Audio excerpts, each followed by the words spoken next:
Hello, world, and welcome back to Bazgoth, the Crimson Blade. Another episode down to make it to 60 episodes now, and getting much closer to the final phase that we are following our adventuring group. Still in the mountains of Hilaria. As last we were playing, we skipped one session, or we skipped playing one day, but we going to join our group that is outside the den because they had talked, or at least three of the members, Scion, Cub, and Grom, had disappeared as a giant storm elemental of sorts tried to slam down on Cub since it's out for his life for some unknown reason. And Scion decided to get in the way and not let that happen. Both Grom, Scion, and Cub vanishing and leaving nothing of any sort of trace behind, except for a small crater that Saz tried to investigate and cast a few spells, and then he was teleported away to the north, where the group is currently. And upon thinking it over, I do believe that the group was going to go ahead and proceed forward, and with their thoughts on their friends and such. And that's where we're actually going to start right now. As the group moves forward, they pass these two mountains on each side and enter into somewhat of a smaller valley-like area. And that's where we're going to move to,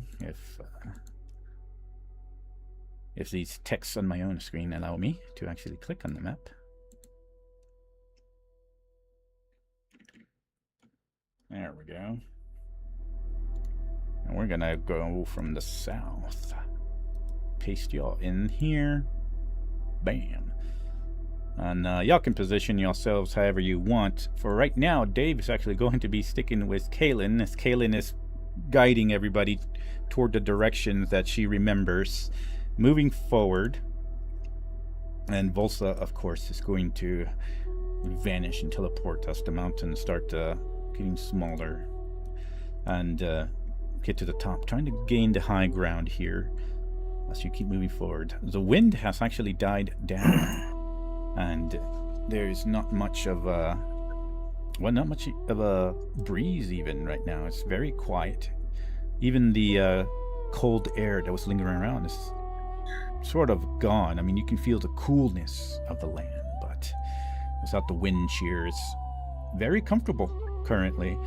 If it wasn't for the current state of mind, you might even think that it's very beautiful currently right now with the trees, and you can see the clouds above you and certain peaks of mountains far off still lingering over those clouds. But unless anything else is said, Kaylin is going to keep proceeding, leading everyone forward. I think Gromthar would just go to her and say, Kaylin, how long will we make it to the Cuns before nightfall? And she looks over. She'll say, I do believe we will make it before nightfall.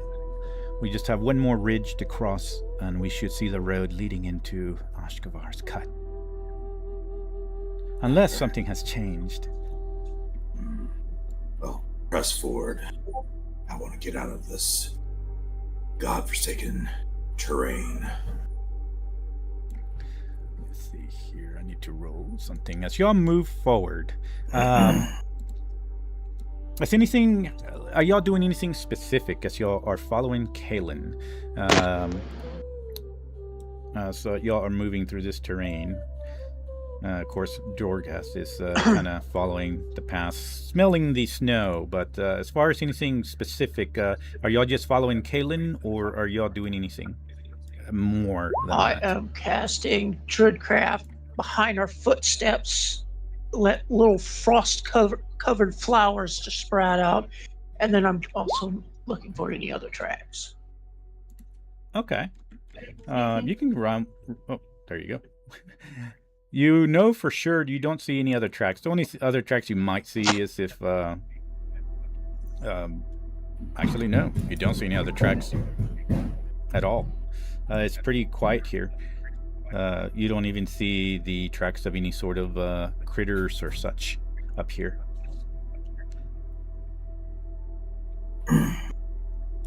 Grumthar is very determined to get the remaining crew to safety, right? And that's the reason he prompted the question. Other than that, he'd be distracted by the fallen, which he doesn't know, and he's reciting to himself this Ganache prayer to the fallen that he knows. Ah, excellent. The Ganache, and he's doing that to him under his breath, in his mind. Yeah, probably he's muttering that prayer to himself. If someone were right next to him, he might hear him reciting it, but otherwise, if that makes sense. Right. Oh yes, perfect. In that case, I'm going to do something here because Kaylin is up ahead.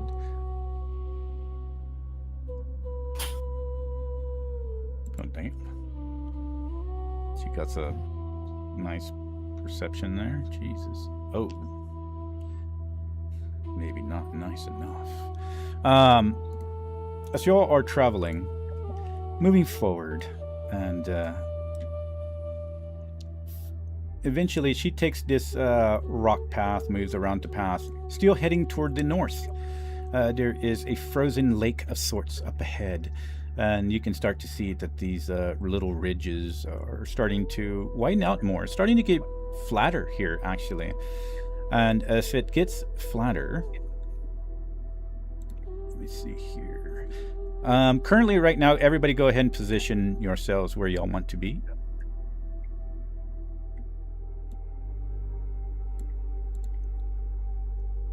I'll give you a little time to do that. And then Dave is actually trying to remain close to Kaylin. So, we're really beautiful out here. Isn't this nice? Kaylin just keeps on going forward.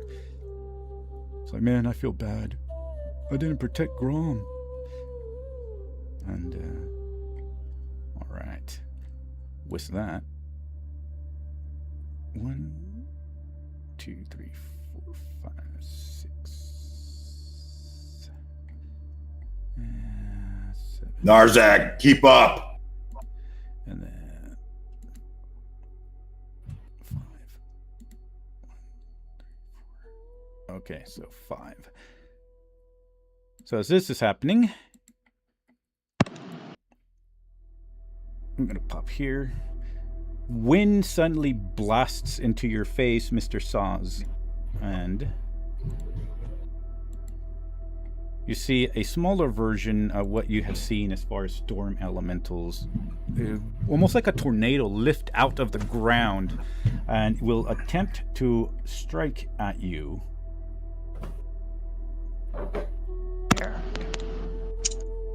I was trying to protect the sorcerer. Let's see here. Well, that's I'm 20 feet away. That is very interesting. What's going on here? 20 feet. I'm right next to it. My bear is right next to it. Your bear is, but your Dogan's 20 feet away. My bear moves faster than me. Apparently, there's a glitch with Roll20 all of a sudden. I didn't even realize. Ugh. I hate when that happens. Okay, well then, let me do something really quick. Saz, as you see this thing appear in front of you, unfortunately, it probably will get a surprise since Kayla wasn't able to make her perception just quite. And now I have to go to D&D Beyond.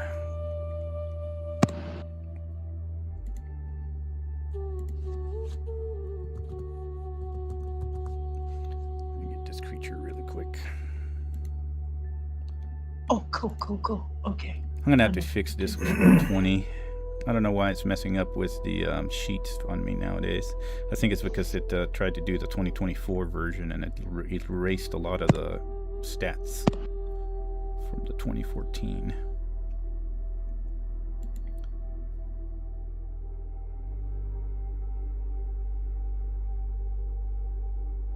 I can do this without it actually killing stuff over.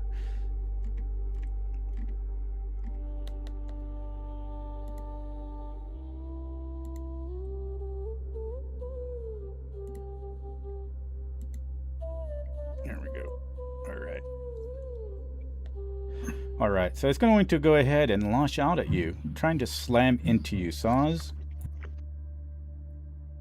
And with that, it's going to roll a 20 to try to hit you. I would like to use a reaction. Okay. Silvery barbs. Silvery Bay barb. ancestry. Okay. Then we can certainly do that.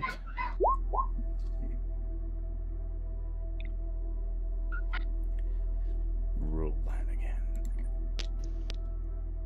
And Saws would get the advantage. Oh Or gosh. advantage to the dice. Well, you get the advantage. Unfortunately, the next roll is a 24 to hit. I don't Nice remember. try there. Yeah. Good thought, It's a Ed. once a day power. It's a once a day power, so I just wanted to Mhm. Can you hear me? use it. Oh, there you are. I wasn't I'm able gonna to hear use. you. No. I'm gonna use Saw's reaction to use Eldritch Escape. Oh. I will Eldritch Escape. expend 3 uses of my staff, and upon which I will automatically turn invisible, and everything that I am carrying will be teleported with me 60 feet away to an unoccupied space that I can see. Oh, And I'll nice. remain invisible until I cast a spell or deal damage, because nope.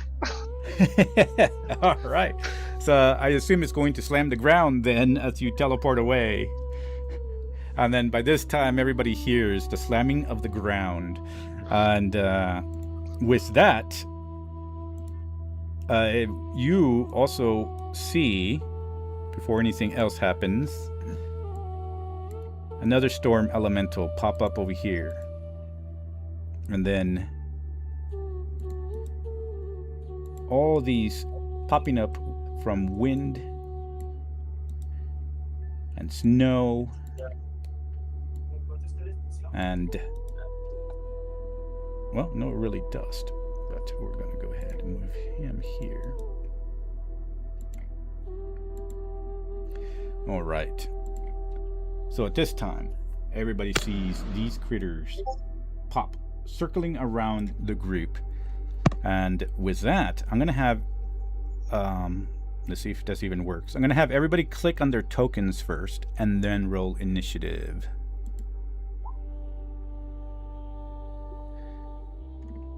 Which this is strange. I don't know why everybody... it's not going to probably work. Well, so far it is. 19. 16. 7.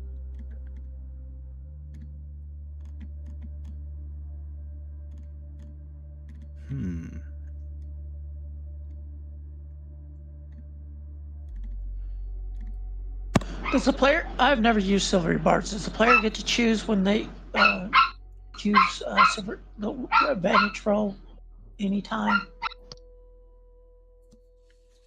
That is a good question. I think the advantage is... Let me see. I don't think they... I think it just goes right under next... Doesn't it say? I forgot it said. For silvery barbs, it goes under... Well, I think you just when ability check saving throw. well, it says the triggering creature must re-roll the d20 and use the lower. So you don't really do it until they hit. Then you say silvery barbs and you make them re-roll. Yes, but I also she did that already. But the next part is that for the next attack roll, ability check, or saving throw I make within the next minute, I can use the silvery barbs power. Excellent. Nice. Okay, yeah. So it is the next. Okay, yeah. Okay, I wanted to be sure. I have never used that spell before. No worries. Awesome, awesome. All right. That's a good one. Let's doing it. Thing I like about Roll20 is usually does the what do you call it? Initiative, right? I got it right for you guys, but it didn't even log it for mine. I don't know where the disconnect is happening. So I can't do that. So I wonder if it'll let me... No, it's not going to let me use that one. So let's do this.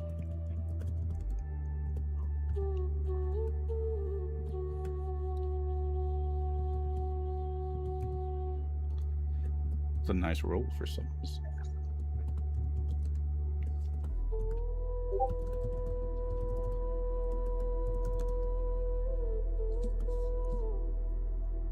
We got anybody else in here? Okay. There we go. Well, actually, I'll just put it here. We don't need to put it on cover the window. We'll just do that, and then I'm going to do this. Clear. And then put everybody back in there.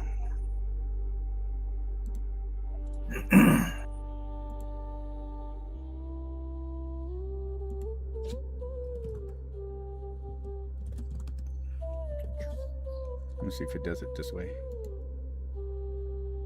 I don't know if I spelled you right, but we know who you are. So.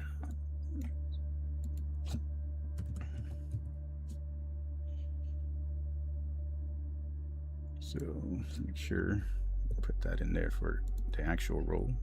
As was 19. Because I can't see the screen when I'm doing this.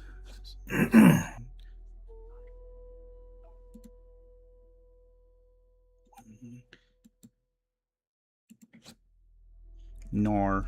Okay.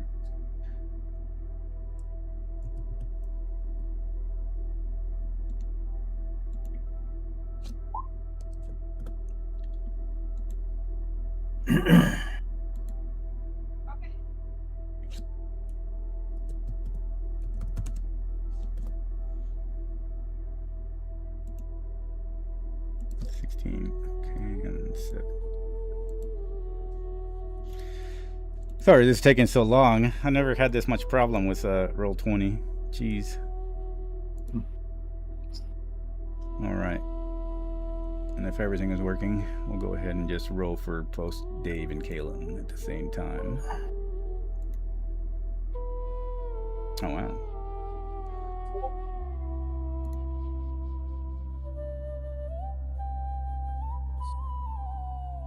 So she's going to have... If Grumthar remains first or first-ish, he's going to step forward and try to intimidate them. Okay.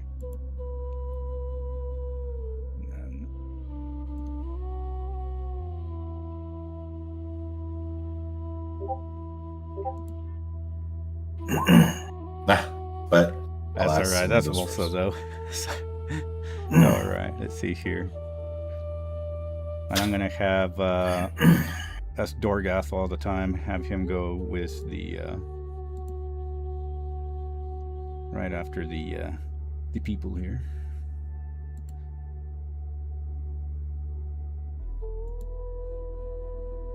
So that's one. Okay. So 1, 2. Oh my god, okay. They rolled pretty good. I'm gonna put them all in one. We just call them the storms. And that's 20.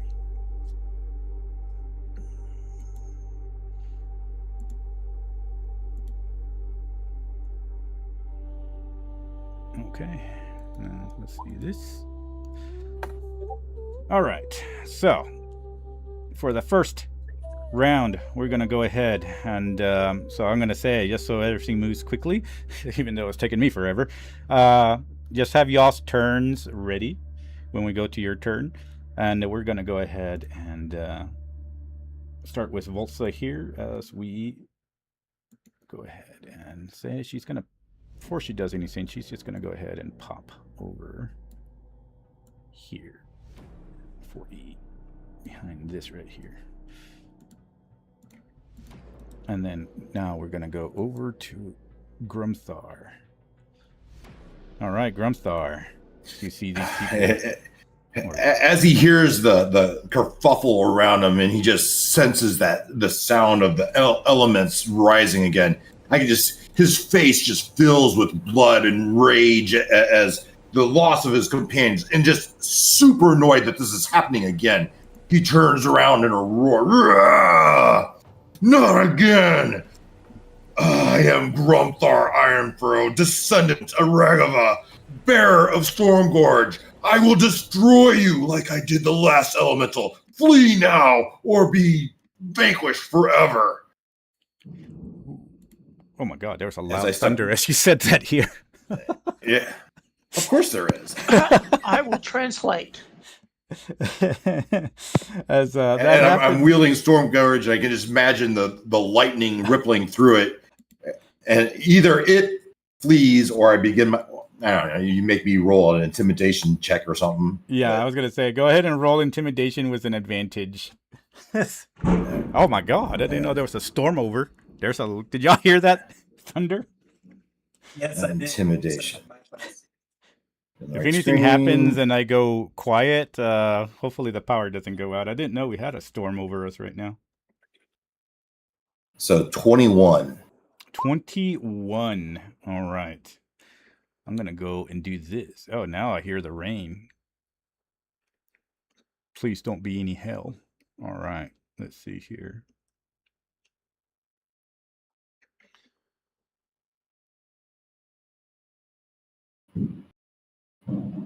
So what happens is you get enough to where they seem to start to move in. They stop mainly because you hold out and show off with this amazing power in your weapon, but it doesn't seem to make them turn and flee. Not these kind of creatures, but they do stop because of your amazing show of power here. So with that being said, it sort of reverts. The surprise round went to the first elemental, but right now they hold still. And anybody that wants to move forward, you can actually move in, and y'all have an advantage. Grumthar, right now you realize that they stop. They're lingering. Their gaze is pretty much focused on the power that you have. It seems that you can have an open window of opportunity for something. Just depends on what Grumthar wants to do. But everybody would get their first turn. So Grumthar, after saying that, just holds up Storm Gouge, and not an attack, but more as almost like a holy symbol warning off the undead. He takes his and just shoves the Storm Gouge into the middle. I'd say chest, if there was a chest, right into the chest of this being. I don't know what effect that's going to have, if any, right? And so you're not attacking. You're just. I'm almost like wielding a holy symbol, trying to turn them. I don't know if that makes any sense. Grumthar doesn't know he can do this. It's just what he's doing. All right. As you hold that, it seems that there is some sort of awareness in its eyes. It's paying attention to it, but it doesn't really seem to be warding it off. Grumthar might be getting the idea that these things might not be completely all, how do I say it? They're aware, but they're not, intelligent in a way that they can grasp what he's trying to do. How about an insight check for Grumthar to see if he passes, he knows that he should attack. If he doesn't pass, he's going to continue doing what he's doing. And go ahead and roll it, and I'll let you know. 16. I would say that it's enough to where he would know. He's really at the cusp that he knows he can see this. He can see this awareness. It seems like possibly something greater than them is forcing them there. Seeing that I did this intimidation, may I have one attack instead of two? Yeah. Yeah. All right. So. Can he have an attack with advantage? Well, I would use my my thrower, the thing that gives me advantage. I always use that, right? Reckless attack. Reckless attack. Yeah, I always use that. For the sake of speed, I'm going to tell you the armor class to hit these things are 15 and above. So I hit it twice. This 19. That wasn't a crit, was it? I don't think so. And so I hit it twice, and actions back over here on the screen. Come on. The storm is raging outside my windows. That's crazy. And damage. And I did 31 points of damage. All right, 31. Boom. And it must succeed 2 DC 15 dexterity saving throws or take 2d6 lightning. Let's see here. I don't know. Maybe that heals it for all I know. I don't know. 2d6 lightning. I rolled a 18 and... Oh, no, sorry. No, that's the wrong one. Actually, it doesn't even matter. He has a higher dexterity. So he would... That's a 20 and a 21. Yeah, he saved. Okay. All right. And anything else for Mr. Grumthar? No, that'll be it. I stand toe-to-toe with whatever this thing is. All right. Saz, we're going to go to you. Followed by Narzag, so make sure to have your actions ready so we can move fluidly. I don't. Saz is technically still invisible. I don't know if Saz is going to do anything. Okay, no worries. Did you want to hold a trigger or anything? Or Or action? Yeah, if the elemental that is, I don't know how to mark the map. If that elemental moves towards Narzag or the panther, that's name I can't remember, Drogoth, Yeah. I will use my action to. I don't want to go crazy. I'll cast Chromatic Orb and do the poison version. Okay. And so you can right-click. If it right-clicks, it should open up a little window on the map, and you can ping everyone or focus ping. Or it should have some sort... There we go. Yeah. Okay, so that one. Excellent. All right. So you were talking about that one in the bottom. Yes, that one. Excellent. All right. Narzag, then we're going to go to you, followed by Tarnik. Oh, sorry, I had to unmute myself. Since my bear benefits off this, I am going to cast Hunter's Mark. Oh, the screen. What happened to my screen?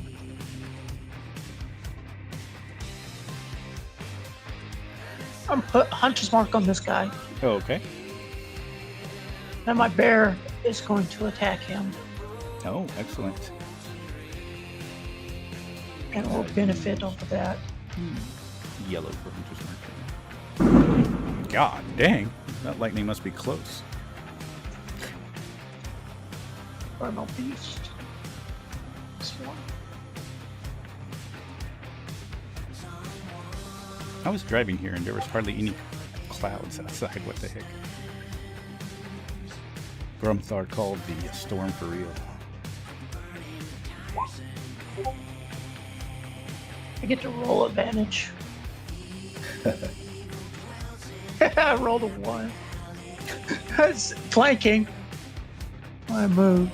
DM. Do what? Does my bear get to roll with advantage or roll a 1? Yeah, he can roll with advantage if it's behind and in front, so yeah. I just don't do side advantages or side flanking.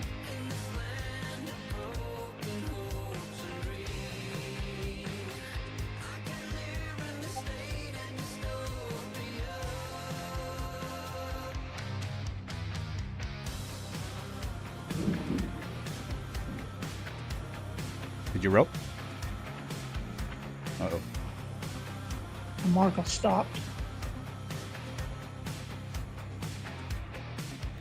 What happened? Oh, there we go. Actual 20. All right.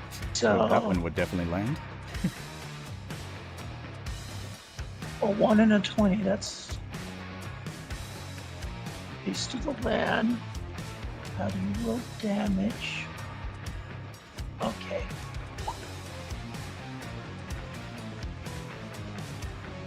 Okay, my wisdom is a +4.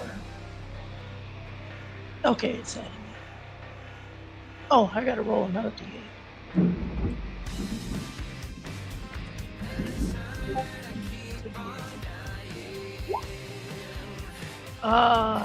16 damage.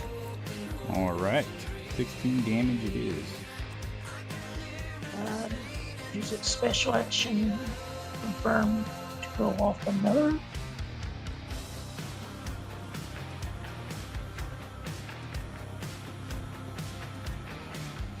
Full hand.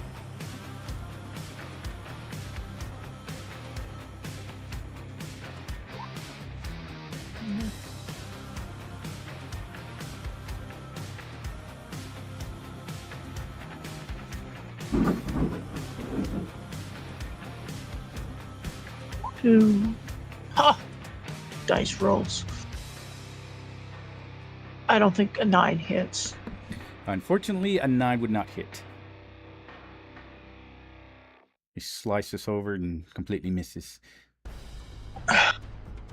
Couldn't use another special ability. Oh well. And then I'm gonna shoot him twice with the bow. Excellent. Go ahead. The bear did fairly well. Clawing and slashing.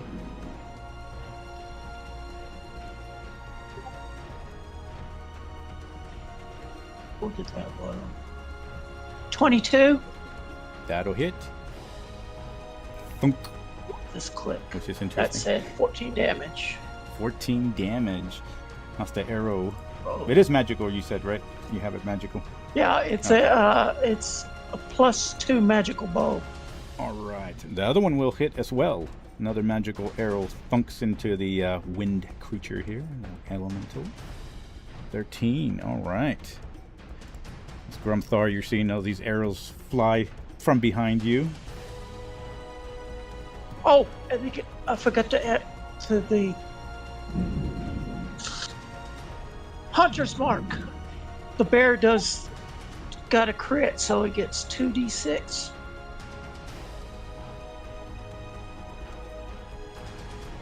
Six damage, and my 2 arrows hit, right? Yeah. So there's 1. Got 1 damage. And then 7 damage. 7 more. All right. Sorry, I forgot about the Hunter's Mark. No worries. Anything else from Mr. Narzag?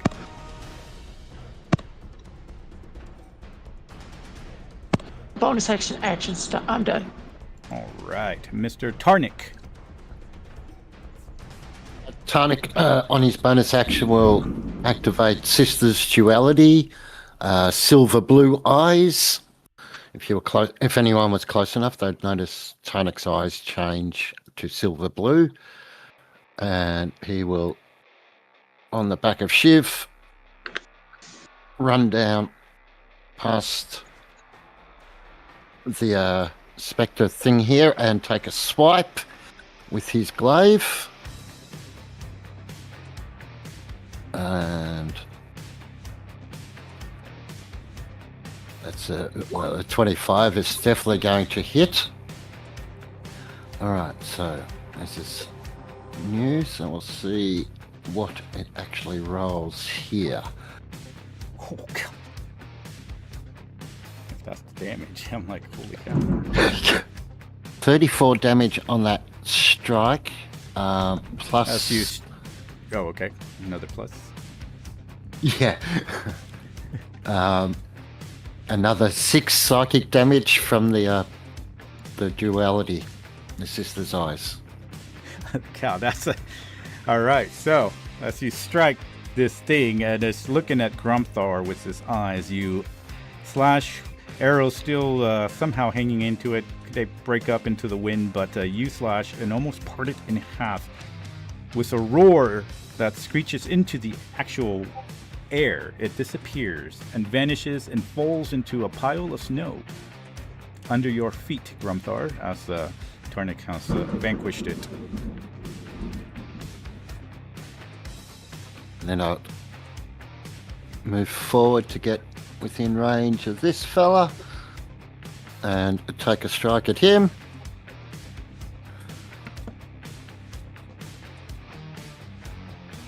$16 will hit, I believe. Yes, it will. And then he'll take that damage plus the D8. So he will take 31 points of damage.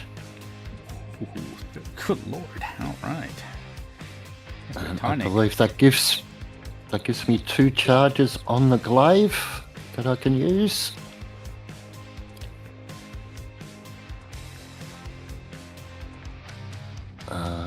Where do I mark those? Oh, up there. 1, 2.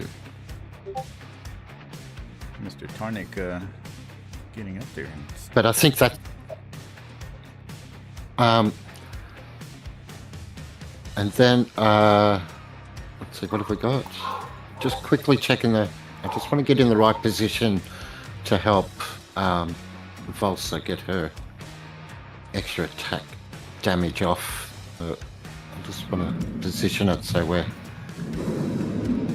So if Volsa moves in to attack them, Tarnik's close enough for her to get sneak attack. Excellent. Yeah, that would be. Yeah. Yep.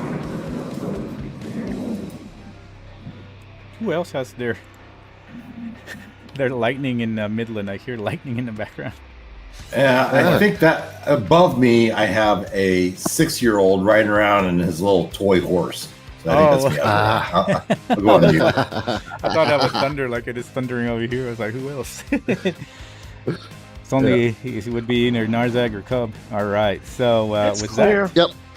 all right. Well, then we're gonna go over to Kaylin and Mr. Dave here. So we're gonna go ahead and do Dave going ahead and for Grom and move over here, and he's going to go ahead and slice up that guy for.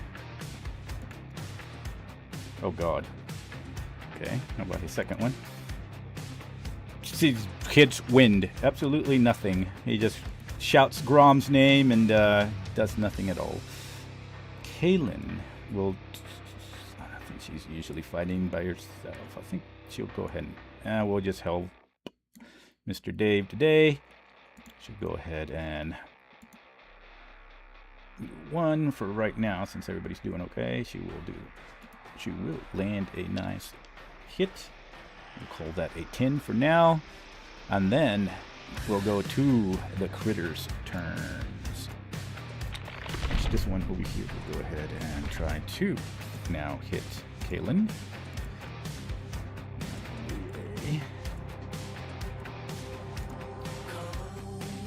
You know, it's gonna try to do a whirlwind. Nah, he'll attack. That would be a crit on Kaylin. Wow, okay. Well, in that case, Kaylin will be slammed by snow, wind, and ice for a 28 points bludgeoning damage there. All right. And then, I don't know where she has that temporary hit points from, but that saves her. That was 22 from Oh, okay. the Bard Mentor. Ah. Now we can do ahead of turn, so I.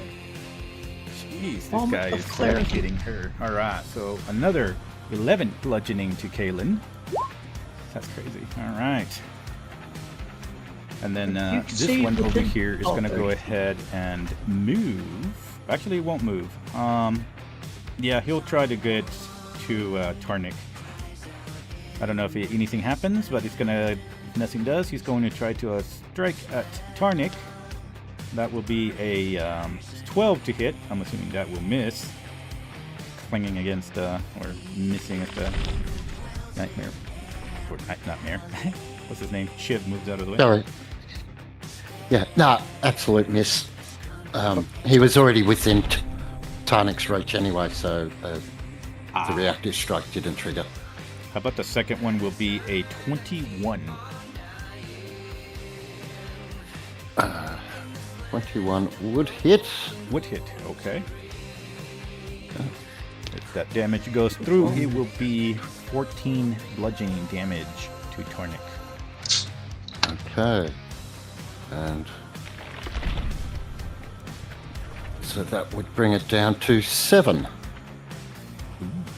With his new weapon seeming to absorb half the strike. Nice. All right. Now, that's all it's going to do then. This guy's going to move over to Grumthar, and he's going to attempt to strike at Mr. Grumthar. That would be a 25 to strike at Grumthar. I can't remember his armor. Yeah, he's Can I do 22. Can I do a reaction? Yes, I went back to your turn. Yes, you can. Silvery barbs, All right. and I'll give Grimthar the advantage. Your silvery barbs don't seem to be working. This time it's a 27 to hit. Ouch. Well, it takes the lowest, so lowest row. Keep practicing. Either way, it would be a 15 bludgeoning damage from snow, Right. air, and Thank then it will do a second slam. That's a 23 hit. Yes. 23, which is another 18 bludgeoning damage from it. Okay. 18 bludgeoning there, and then we have this guy over here. We'll actually move over to Mr. Narzag. I forgot, I guess Saz, you said either Drogas or yourself, not Narzag? No, I said Narzag or Drogoth, not Okay. myself. I'm invisible, so. So yeah, he moves to try to initiate battle with Mr. Narzag here. Yeah, so that would trigger the chromatic orb. All right. What is the specifications on that one? Save, right? Save of... No, chromatic orb is a plus 10 to hit. For some reason, it's being weird though. Did it roll it for you guys? No, it didn't. I did not see it. If you rolled it, just let me know what you rolled. Why is it doing? Do I have to? Oh, I get it. Okay. 21 to hit. Oh, that will land.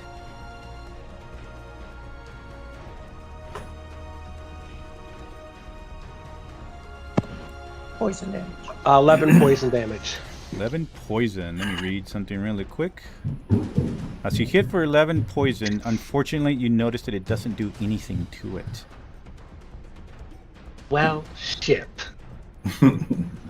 And it will try to hit Mr. Narzag here. That will be a 19 to hit Narzag. That's my armor class. Okay. So that one will be... Well, that one is 10 bludgeoning damage to Narzag. As you see this creature move in. And then second strike will be a miss then. If that was your armor. Then the second strike misses completely. Some sort of poison thing gets in his eyes and can't see very well. Gets annoyed for some reason. All right. In that case, with that, Volsa had moved last time, so right now, when it goes back to that, Mr. Drogath is going to go ahead and protect. And going to try to go ahead and do one tentacle. He would get... let's see the other one. The other one will hit. All right. So the other one will hit there. He doesn't really know about flanking. He just decides there. 10. Okay, so 12 on that guy. All right.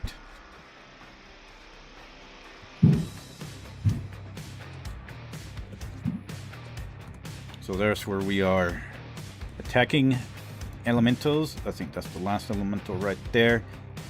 As you are being attacked, Grumthar, you do notice that for some unknown reason,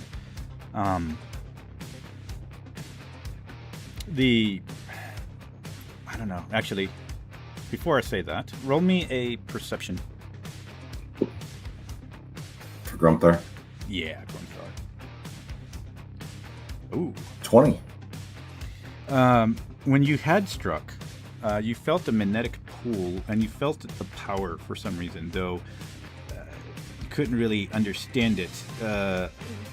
It seems that the power that is emanating from these creatures is also taken to the power that you're feeling from this weapon, and you sense that its power actually becomes a bit stronger.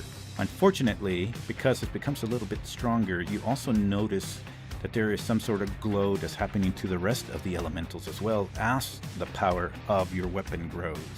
This is the thing that you notice. You don't know what yet. But before the next round, we're going to jump over to Grom and Cub really quick. And pause this right here as we now move over to Grom and Scion and Cub. Get back over here.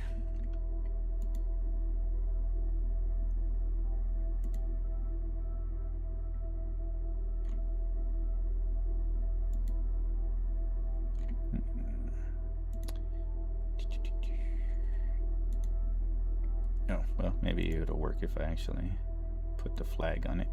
Bam. I think it's switched. Did the map switch for you guys?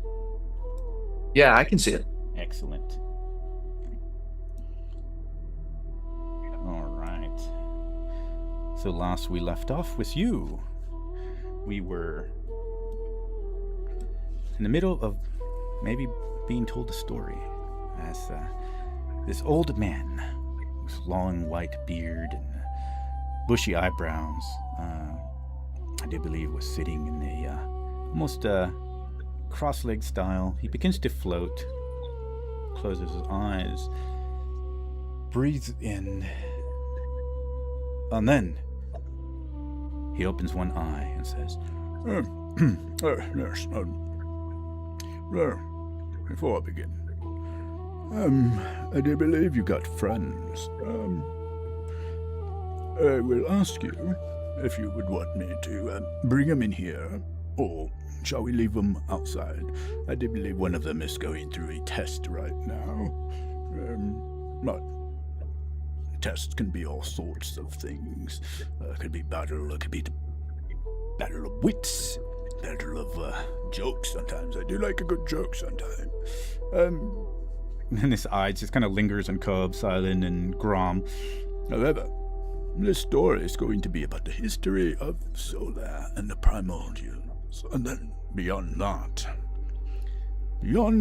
I do believe, I think you three will be able to handle this. It will be a much deeper concept. A concept that when I was around and actually walked the lands of Solar, it was a story and concept that I told mortals. Some of them could handle it, others could not. It was such an interesting concept that some mortals just decided to lose their minds. They couldn't handle it. They couldn't understand it. And others just brushed it off. Even gods sometimes ignore what I tell. If you think your friends outside could handle such stories, it's all up to you two. As he looks at Cub and the rest. Oh, can I roll like a percentage or so? Like he's like dumbfounded of everything that's happened, and it just dawned on him, like, wait a minute, Grom just offered to kill me in a way. Or they he staged a coup, or staged the rest of the party to off me. So roll because I just blanked out about that, and I'm like, wait, I just realized that they just staged to kill me here. Yeah. I mean, if he wants to make a roll, depending, are you asking if a roll to see how he perceives it, or? Yeah. Okay. Yes. Yeah. If you think that you can use it, yeah. Would it be the D100 or like an insight? If he's rolling a percentage, I was just going off of you. If you wanted to roll to see how he was going to, I guess, act toward how it was. So, Cub, you and I think we remember this differently. Because, yes, okay, we were kidding about sacrificing you at one point, but when it came down to it, we didn't kill you. You sacrificed yourself for the party. That's how I remember it, at least. Am I wrong? I mean, yeah, but That's what happened. But like it's like dawning on him on the idea. It's like, you know what? Like, I offered to sacrifice myself, knowing I was gonna die. But now that I'm that Silent told me that I'm alive, I'm like, you know what? I just realized you guys really try to get me killed. And why do you believe that? What makes you believe that? It's not like we picked you up and threw you. It's not like we. It's like, I mean, we joked like about you it. all ganged up on me. You were like all ready to throw me under the bus. Well, Yeah, now, above table, I do remember it being kind of like a, hey, Cub, we have this idea. You know, we'll get you up after he gets you. But like, it was kind of like if we could like, if he killed you, it might like cause him to, you know, basically be okay with us. Like that was kind of the deal we made. But then, if I remember correctly, it was on the other side of it. It was like, well, we're obviously gonna get you back up. You know. Yeah, okay. If I remember correctly. Oh, yeah, You but play- like after You all play your the character. things that That's I've fine. wronged you guys or so, and like most of you guys have already had more realizing that I'm not healing you guys or in that percent. So I'm like, would you even want to try to heal me? Because I know at least our paladin wouldn't want to heal me. Yeah. Well, I think Grumthar would. I think he has enough loyalty to the group that he would have made sure you were resurrected. But now that you've been disintegrated, there's nothing to resurrect as far as he's concerned. But you play your character. You base your actions off what you think Cub remembers, Cub's feelings, and I'm fine with that. All right, so when Grom hears this guy just ask us if we want the rest of them here, Grom would be like, Yes, it would be better if all of our clan were here. We tend to work as a team. I would want them to hear this knowledge. Okay. And as far as Cub, do you still want to roll this realization, or I don't know which part you're going with? Yeah, I was gonna roll the realization process. Depending on how he would remember, just roll a 50% and above. I guess he would realize something like that, and under it, he would remember it as. I do believe that did say they would get you back up. I don't know if that was amongst themselves or if they told you. I can't remember. But if it's under, you can remember that they said something about getting you back. I literally watched before we started. I can tell you. So it'd probably be Oh, under. okay. Do you remember? What? So Saz was invisible, and so was the elf girl whose name I don't know. Oh, Silent. Tarnik, Grumthar, and Narzag were all in a little huddle, and they were talking amongst themselves after speaking with a large elemental about what they were going to do. And they spoke at Cub, saying that they were going to kill him, and after the fact they were going to bring him back up. It wasn't going to be a big deal. And Cub seemed to be a bit reluctant at first because he didn't understand what was going on. And the other party members were talking about, we got to do it now. And they were getting ready to strike when Cub said that he was going to sacrifice himself. He didn't want any of us to dirty our hands for him, especially with everything that he's done. So he went over to the giant elemental, explained that he wanted the elemental to do it, and that this was the right thing to do. and the elf girl and Grom were both like, "Oh crap, this is actually happening," and ran in to try and stop it. And that's not what happened. Okay. So they did tell Cub that they were gonna get him back. So Cub, you would have heard at least that would gotten you back. So it's not like an actual betrayal or anything, if that's what he was getting at as far as realization and stuff. But yeah, he would hang on to that. So if that depends on you, then if you still want to roll something like that. The other side, the impression was like, okay, no. I believe my group. And then, if that's Going forth. okay, and if that's true, then he after Grom says this, what would Cobb say?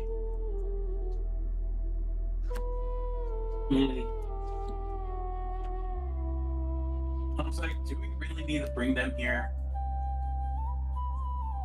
But yeah, Grom's gonna say, Of course, we are a team. We must do as much as we can to remain together. This is where we get our strength from the power of the group.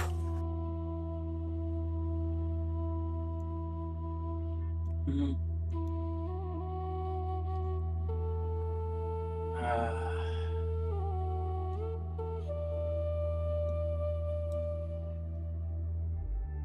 But the guy said that they're in a trial, so do we want to interrupt them in this trial? I mean, I don't think it would be fair.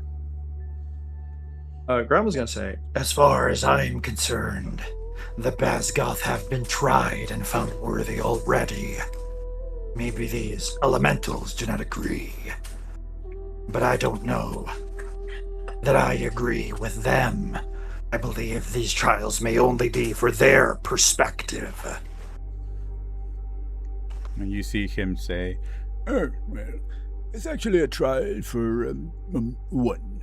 And I sense the power of my brother, and there might be a little bit of elementals that want to make sure he has given it to the proper person, but at the same time, trials like been many billions of trials while I was living.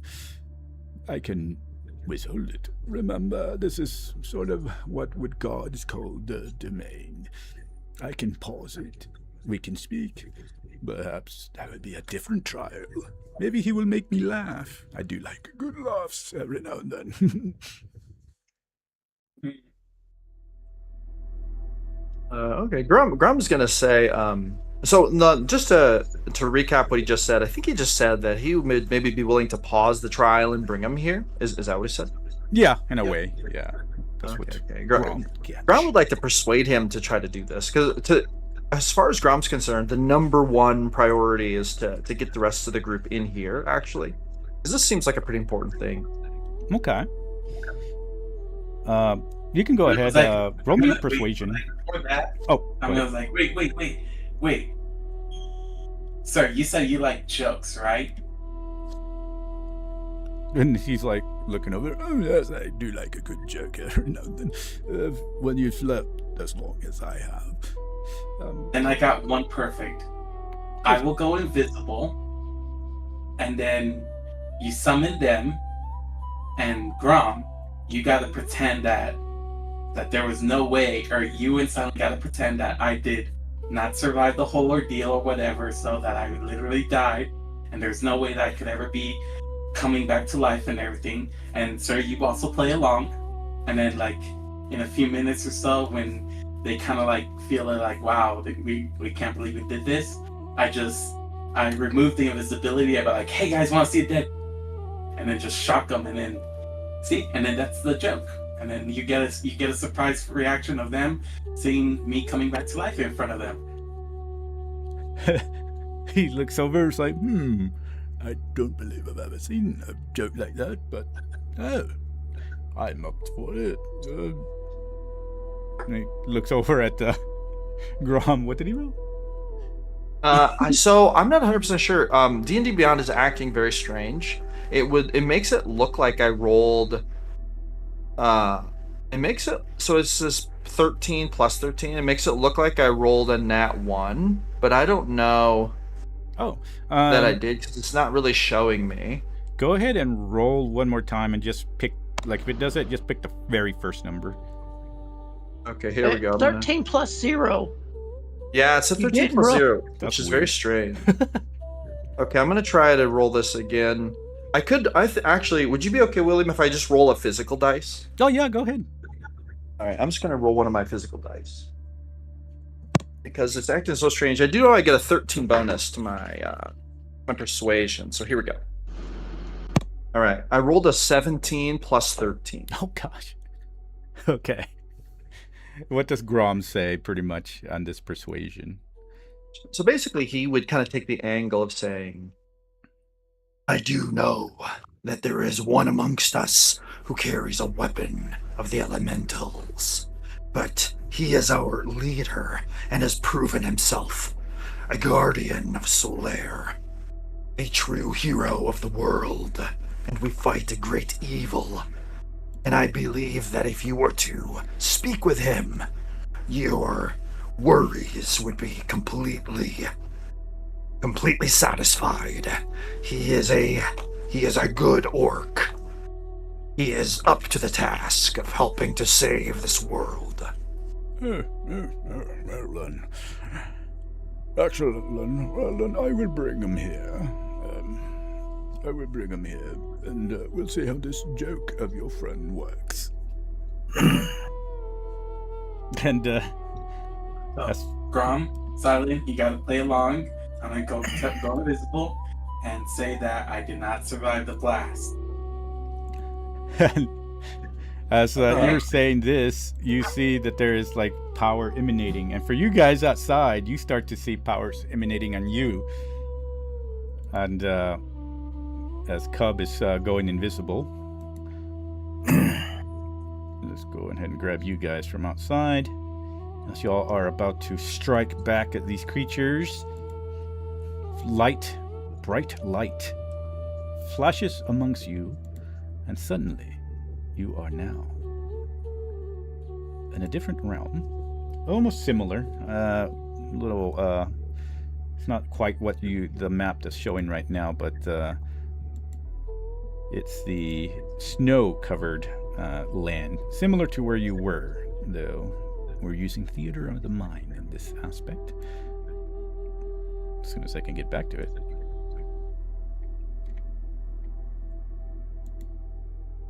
Where was that at? There we go. And then paste y'all in there. And as he says this, you see white light appear everywhere. And Cub, you can, we'll say the Cub is invisible then. Silent is just kind of looking, furrowing her eye. Whoa. Grumthar just about appearing right on top of Silent there. And you see these creatures that kind of like just open their eyes wide, just kind of looking very confused right now. And they just like switch their, if they were to have heads, they just kind of look back and forth between an old man and you guys, and then they just kind of like stop from attacking and anything, and they start moving backwards. Unless anybody does anything, they just slowly, almost as if tiptoeing back away from everybody. And while you appear here, even though you see similar to what you were at with the snow-covered lands and such, these are a bit different. They're much more mountains, much more further away in a flat, very flat area. Still clouds above you, that pretty much just gray, still gray clouds above you, and there's no wind here.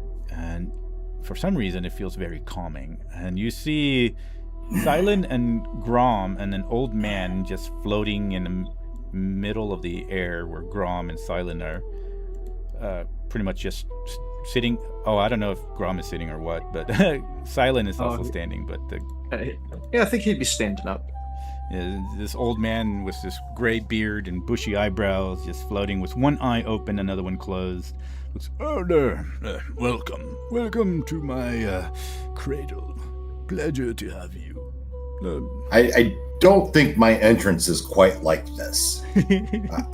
I think Grunthar was in mid-swing at the elemental in front of him with his rage roar, and he swings, and just as he's about to hit this guy, it disappears. I don't know. Are they still here, or are they? Oh, they don't gone? disappear. They just move away from you. They just have their eyes kind of go wide.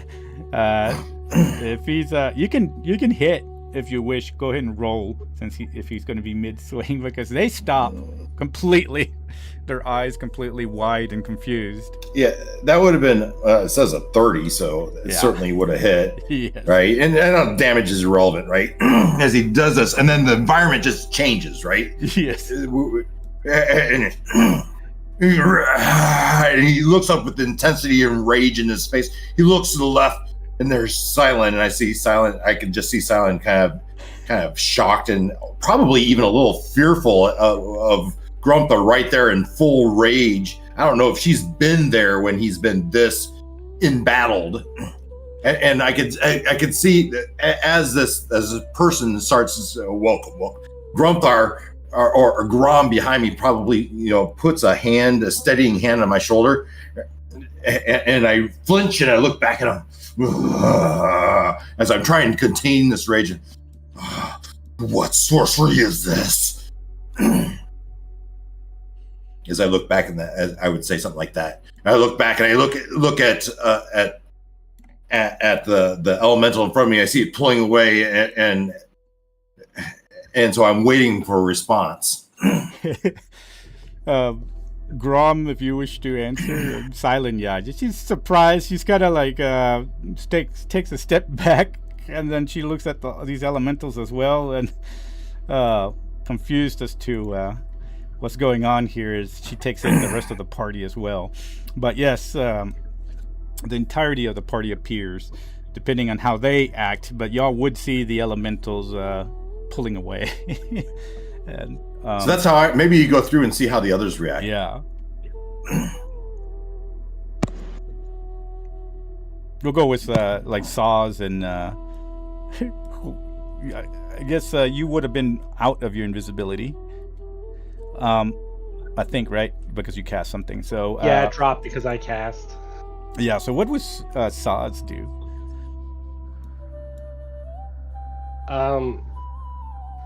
Saws will look around pretty rapidly, try to get the feel for where he is, and then just look among the group and go, I think if I survive this journey, I'm going to retire. This is... You're all just... I can't. I can't. How about Narzag? What would Narzag do when he appears here? Anything interesting? I would like to do a nature check. Okay. To figure out what something elemental's going on. He's not quite sure if he rolls a 12. He knows it has to do so with some sort of maybe natural power, but he's not really sure. It's a little bit different from what he's used to. I will lucky that. I will spend a lucky. Okay. 23. 23 would actually give him a little bit more natural power that's going on here. Probably sensing that it is because of all these elementals that are happening and everything that he's been hearing. Some sort of power that has to do with at least what the Guardians here have been trying to do. Something that protects these lands for sure.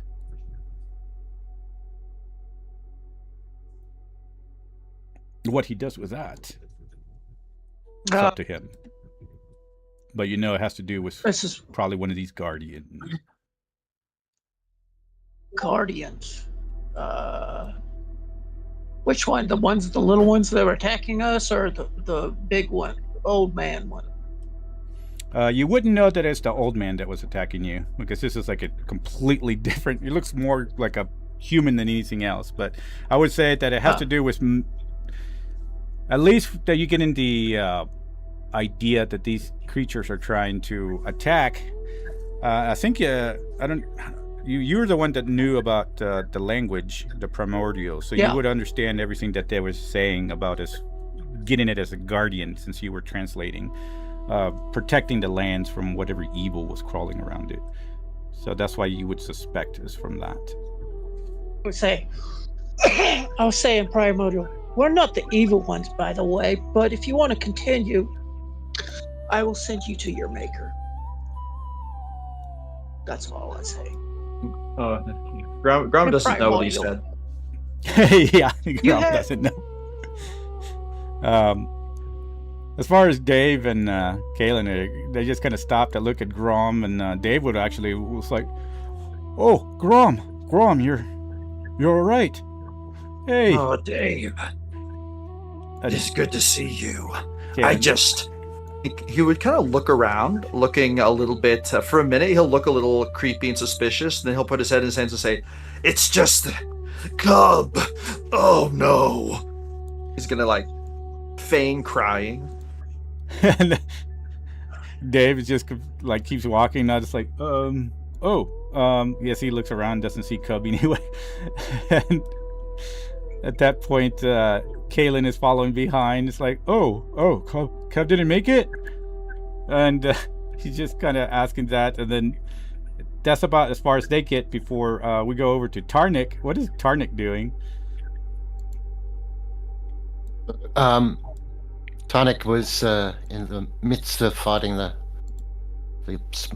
small elemental thing, and felt all the energy of the spell or the teleportation, and opened his eyes and saw that he wasn't in the snow anymore, and this thing was backing away, and he quickly looks around and spots Grom and Silent and Cub and goes, "What shit have you three got us into now?" And he'll come over. Yeah, you wouldn't see Cub unless you can see invisibility, but yeah, you wouldn't see Cub because he's invisible.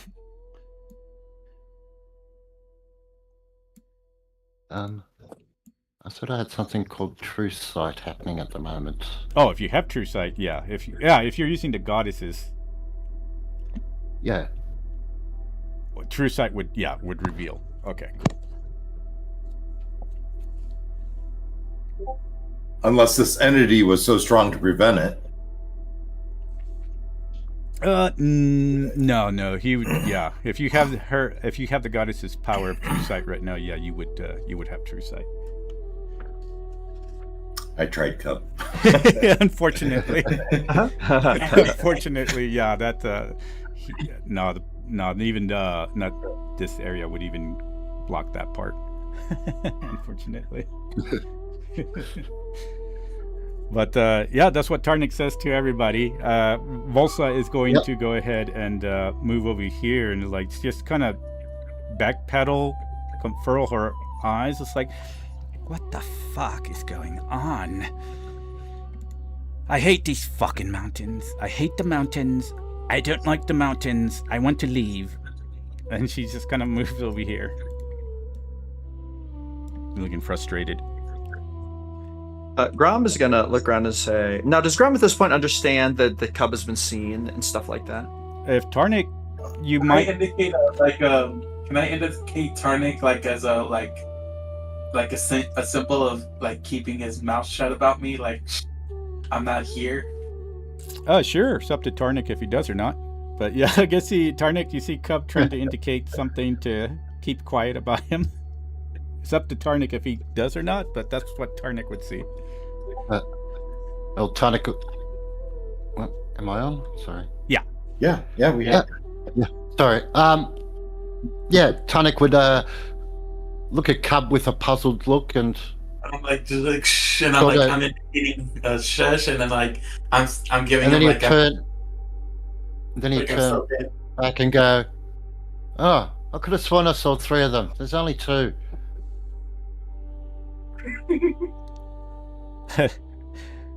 I- After that, I start like, I kind of like wipe my head. I'm like, thank God. It's like, we're still good.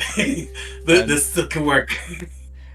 And at that point, I guess we'd jump back over to Grom and see what's going on, because he gets all this happens in like the 6 seconds that everybody appears, all these actions happening, and then the old man is there, and then he closes both his eyes, kind of just taking a second. Yeah, so Grom is going to. I mean, has Cub not jumped out yet? I'm assuming he's still hiding or whatever. Yeah, I'm still invisible. Grom's Tonic gonna. gets found out, but is playing along. Grom's gonna take it up a notch, probably being a little over the top dramatic. He's gonna like fall onto his knees and go, He was just so young. Ugh. and kind of act like he's crying. I mean, I feel like, so the thing about Grom is that Grom is really good at actually trying to deceive people, but I'm not sure that he's good at like theater, right? So like in his mind, this is more about theater. So I kind of feel like this is maybe looking maybe strange to everyone else. He can roll a performance. Yeah, I was gonna say roll a performance to see how good he's performing. Okay, here we go. Everybody's seeing Performance Grom check. crying and falling on his knees. So I rolled an 18. 18 plus 7 would give me 25. actually. 25. Let's Okay. Let's take that against Grumthar's insight. Yeah, I was gonna say if yeah. anybody wants to Yeah. roll against the performance, y'all can roll an insight. Yeah, Grumthar totally is buying it. I want to let everyone have their turn, but I'm ready to go again when it's my. Sahas is also kind of buying a crying Grom. I think Grom will be like, oh, the pain. The inner pain. Silent kind of knows what's going on, but she's just like, well, actually, I don't think she would, actually. No, she's not going to play along with it. She's just going to stay quiet and not interfere with it either, just because of all stuff that's happened to her. She's just going to step back. Did you get a 40? I don't think I can make that. Even if I am proficient. No, you got a... you're talking about Grom? Grom, you had a what, 25? 25, yeah. Yeah. What did you get? 22? 22. Tarnik rolled a natural 20 for 25. Oh, well, Tarnik would definitely see through it, maybe because he saw Cub, so I guess that would make sense. I mean, I feel like, yeah, he would see that Grom is definitely not being his usual talented, deceptive self. Grom seems to be thinking about this more as like a little theater display. I don't know. Grom isn't really good at jokes. He doesn't really understand that concept very much. Yeah, and you see the old man, he kind of opens one eye again. He's kind of looking. He's like, yeah, by that time, I guess Grumthar, everybody else kind of gets deceived except for Tarnik.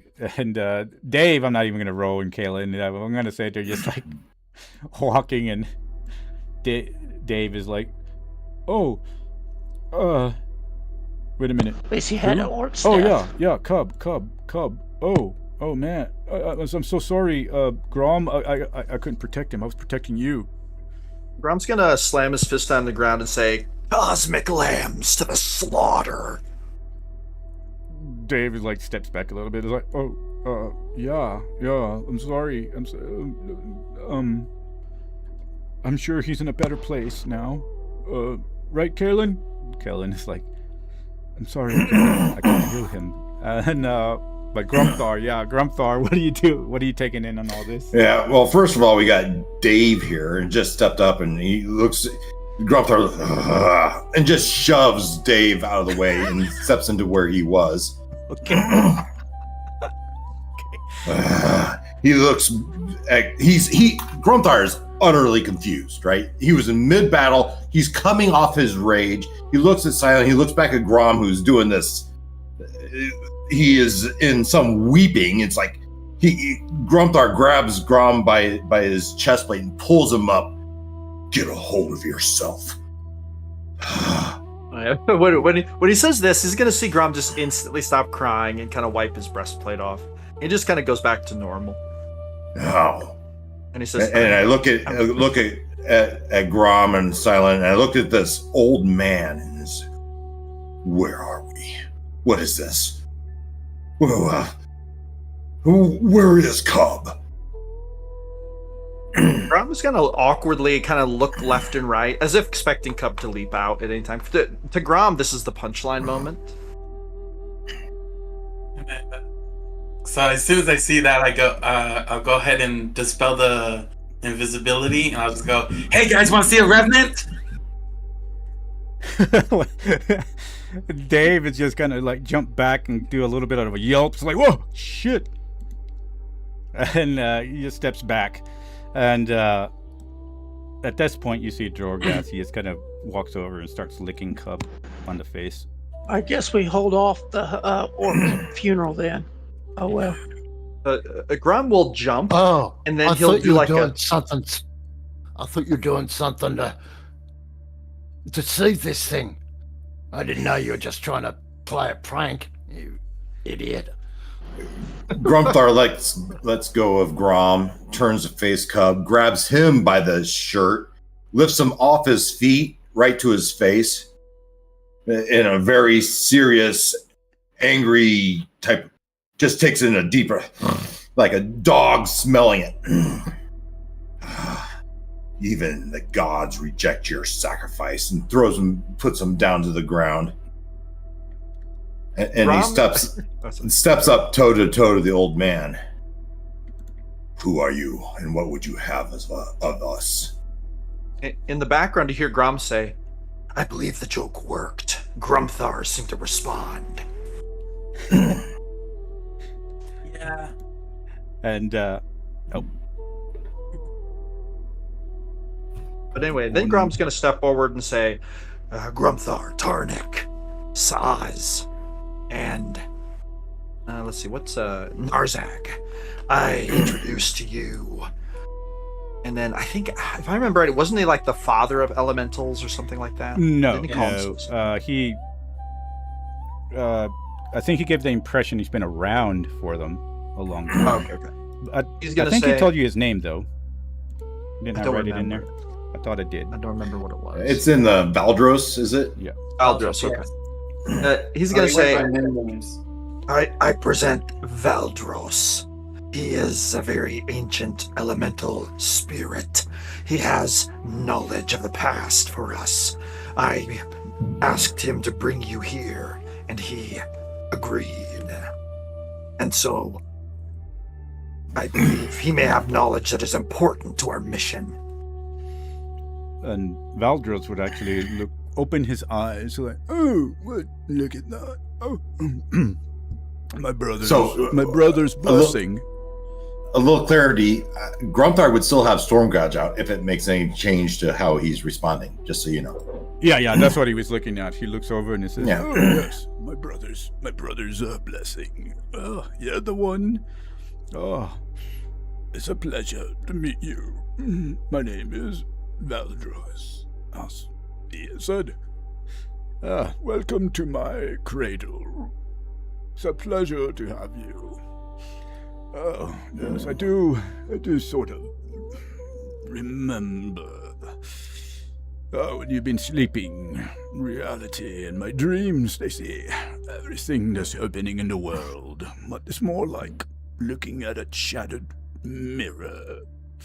Can't quite piece the puzzle together, but you know, most of all that's happening while you sleep. Welcome. Any blessed gift given to a warrior, I suspect, as yourself. Must be trustworthy that my brother would do that, so you are welcome to my cradle. What is your name, great warrior? He's speaking, toe to toe with him. I assume he's speaking to me. I am Grumthar Ironfurrow, descendant of Regava, Oh, Iron Furrow. yes. Oh, yes. In my dreams, I saw this. Oh, welcome. Yes. Have you carried the sleeping weapon now? And the gift from my brother. Oh, that's good. I feel my brother's essence in it. I've not seen my brother's in, over maybe 500,000 years. It's been a while. He must have woke. That's what I saw in my dream. Oh, how nice.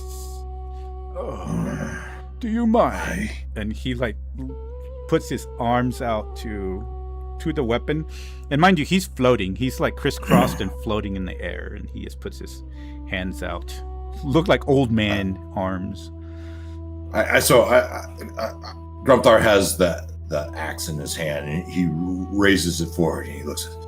This I inherited from my grandfather, bestowed upon me. When my power, my abilities woke, this weapon called to me, and I must admit, I don't thoroughly understand it. I raise it to him. If you can provide any clarity, I would be in your debt. And I hold it out to him. You see him reach out for it, and he wraps his old man hands and fingers around it and holds it. And it looks like he's frail, but he holds it quite well, sturdy, and brings it to him. And as soon as he touches it, the whole area just almost lets out this blinding light. It doesn't hurt anyone. It's just very bright.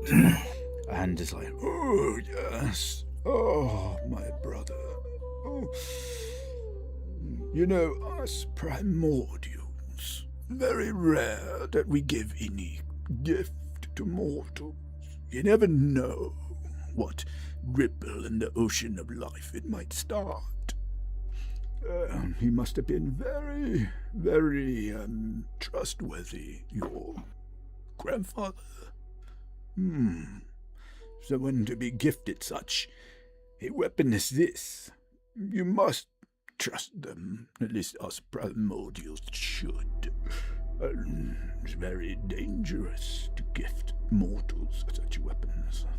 I can see it sleeping. I am very interested in know what story that your grandfather did. As you see, I only see the dreams. Dreams are confusing. It tells me the history and maybe what is going on currently in the world. But I don't know the full story. What mission or adventure, as you mortals say in your words, was he on to be granted this by my brother? I'm afraid that mystery was never shared with me. I can give him the short version of my background story. Basically, that he came to me in a dream. I knew him only in his old age, right? He was a kind, elderly orc, but in my coming of a man, struck by lightning, had a vision, said I could be more than I was, and started my path down adventuring, right? And then I would also say, this Stormgorge was not the only weapon he left to me. And I'll pull out Whisperfang as well. Is this longsword, right? Also of the elements of the primordials. He looks over at it and is like, I do sense it. No, this one here, much more. This one is the one that sleeps. And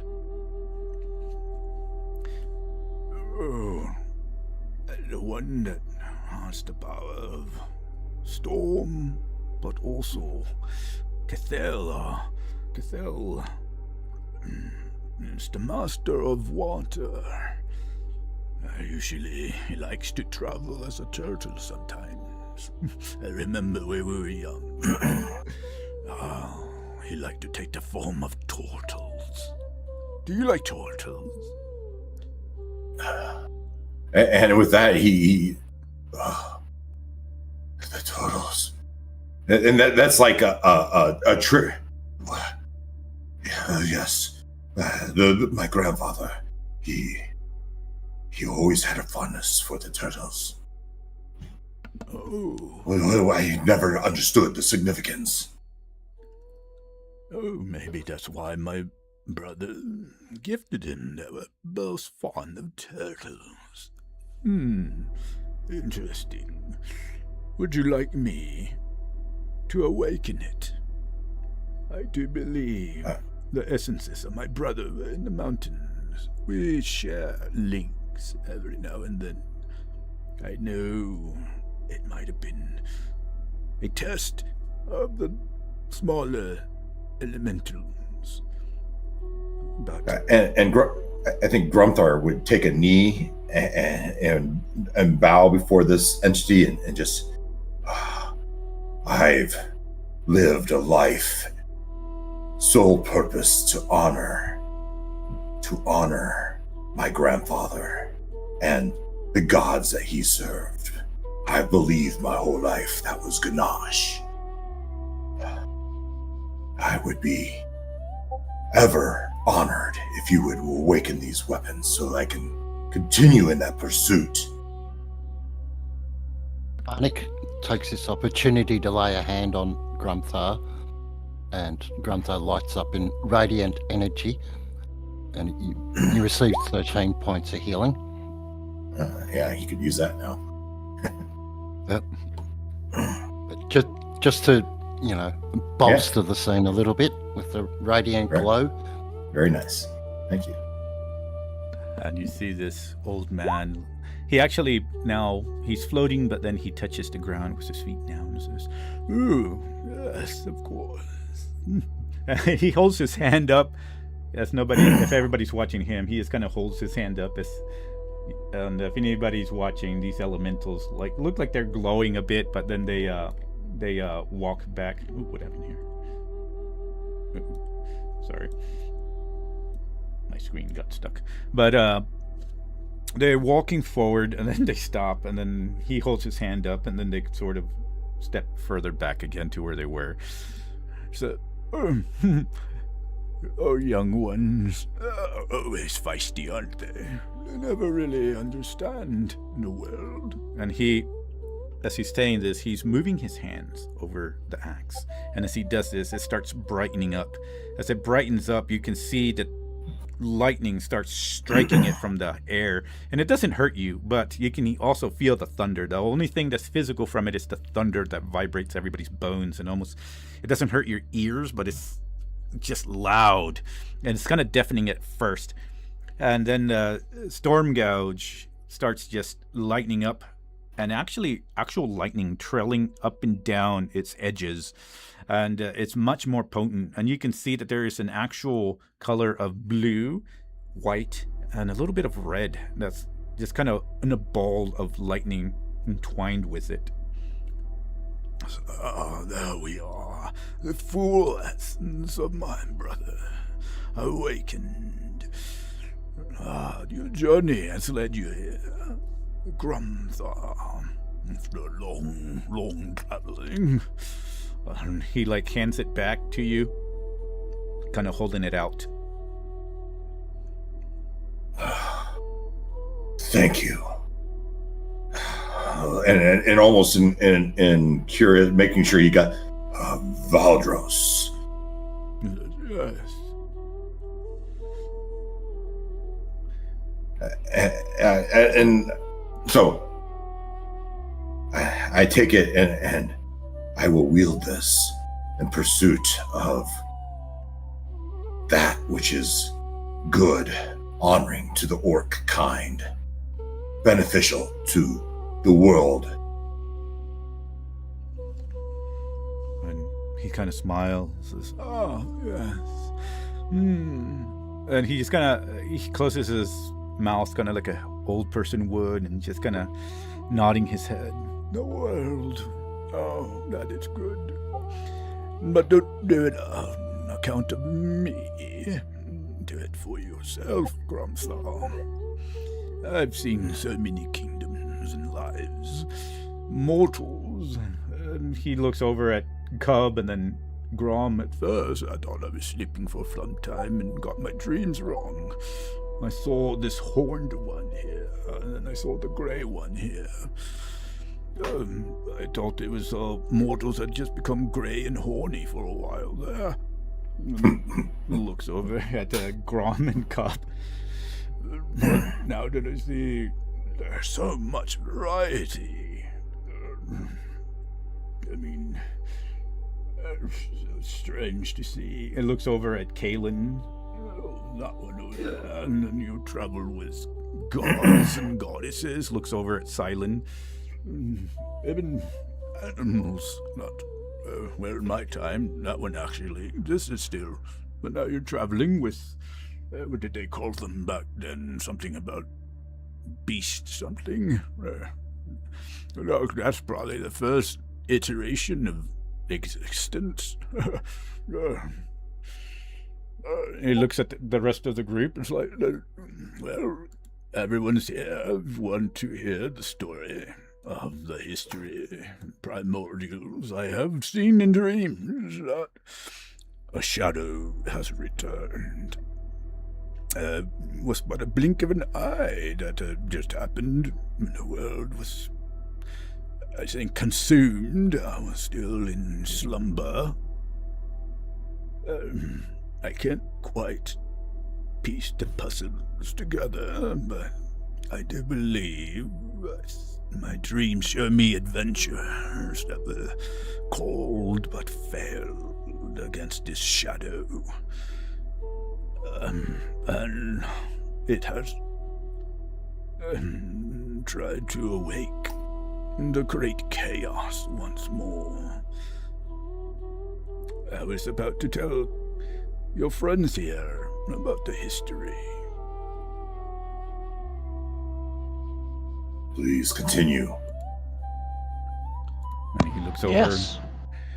Looks over at everybody that's answering, and says, Right. and then he goes back to floating in his crisscross legs and looks over at Grom, gives him a wink actually. Right. Guess we're ready to proceed then. Brown would give him a creepy wink back. He looks over and says, Theron, Cub, I do believe. Now I'm starting to finally get all my awareness back. I remember some of the faces. Tarnic over there. Norzag. Ah, yes, now I can see the dreams. They're all fitting in. I see the path. I see this path. The other ones that did not quite make it all the way here. Though there were a few that were traveling the mountains. Another group of adventurers. I do believe they were called Jason's little buddies or sorts in my dreams. You have others actually right now in the path. he closes his eyes, trying to think, piecing things together. Says, yes, the Dawn Wardens. In the north, there's a new city of that's strange. My dream can't pierce that. Well, then he starts opening his eyes and he says, all right, well then, let's begin. Where to start? And before we begin, let's take about 3-5 minute break because this will be a pretty good cutscene. Thank you. I can use the bathroom break. Yeah, for a nice story. So yeah, if anybody needs a break, let's go ahead and do about a 3 to 5 minute break, and we're gonna go into a story you never told before. All right. Got it. If anyone needs a little bit of healing, Tynex just sort of wandering around the group doing that. Just a little cure wounds here and there. Yeah, Grumper will take as much as you'll give him. He's about half his health right now. But yeah, I don't remember anyone else getting hit by anything. I'm at. I got temporary hit points, but I'm down by a Ah. bit. Oh. Says my current hit points 73. Got a bar. I can't tell what I'm missing. 73 out of 100. But I'm down to 10 temporary points. So just took Yeah, I a can't do anything about that. I'm at 67 of 173. Yeah. So I've got some third level slots left, so I'll try that one for you. I'm back. If you wanted me to heal, I'll heal.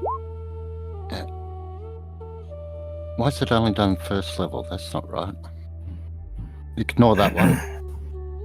We'll use this number.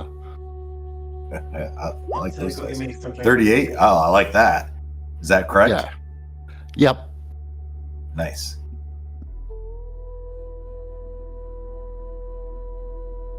let's see. 73 minus 100 is Yeah, but you got 10 27. HP there, mate. You still got 10 HP. yeah, I still got 10. I got don't know how 12. you. The creature only hit me for 10 damage. All right, guys, Yeah, I'm stepping away. Bye. And I rolled a 1 Yeah. on my concentration spell, so my hunter's mark went gone. Yeah. But we can't heal 10 HP. But I've got 73 out of No, 100, no. so that's... Tarnik saw you Oh. get you to 10 HP. Then he saw you take a hit. He can't heal that temp. No, but you can't heal the normal hit points. So 73 out of 100, I'm missing 27 hit points. Let's see, 7 what hit have I points. got I here? can do that. I have the mass cure wounds. I'll do that for everybody. Yep. Temp HP never heals. It just goes down. What the heck? Oh, thank you for the overheal. That was not supposed Was to happen.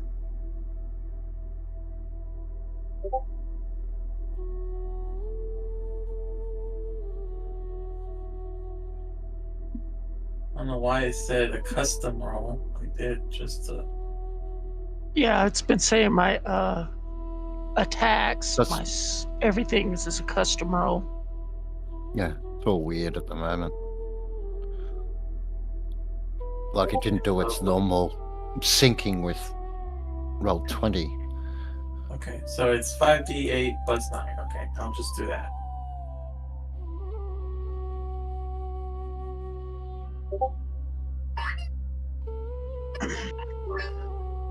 On D&D Beyond, it said mass cure wounds, 38. 38 hit points.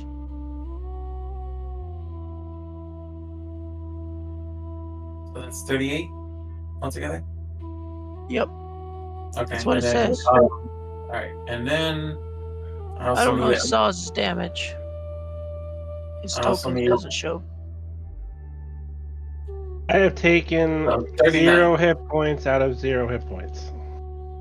All right, so it's 39 because I'm using the Moonsickle blade, so it adds a 1d4 to additional bonus.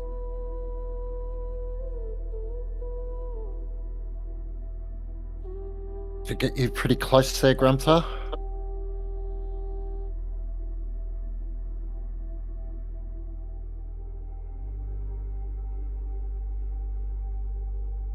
At least get it over 100 at least.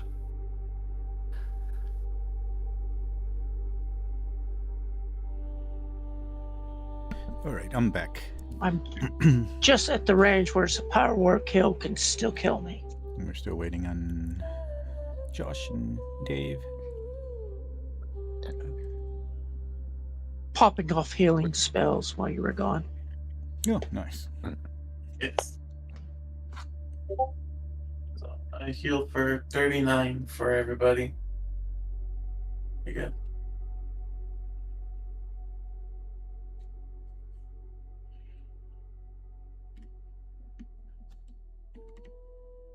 the beginning.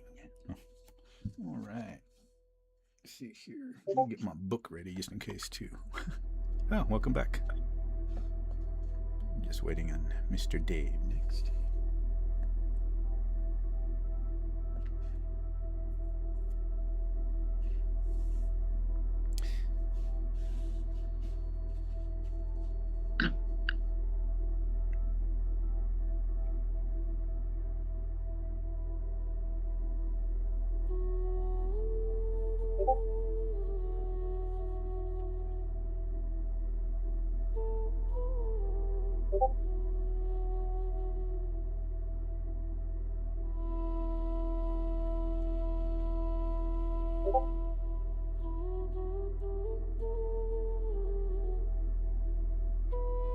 Oh, okay.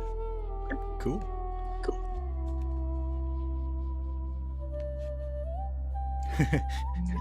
It might be interesting because this is going to be a big old cutscene. I might be doing a lot of talk, but if y'all feel like asking questions anywhere in between, feel free. But it is going to be. We worked on this story a while back. It's actually one of the half stories of Solar compared to. Usually everybody just goes with gods, but be interesting. Heck yeah, I'm looking forward to hearing it. And then the actual the one thing he kind of also has for the stories that usually make mortals in Solar go a little crazy. Back in his time, of course. Yeah.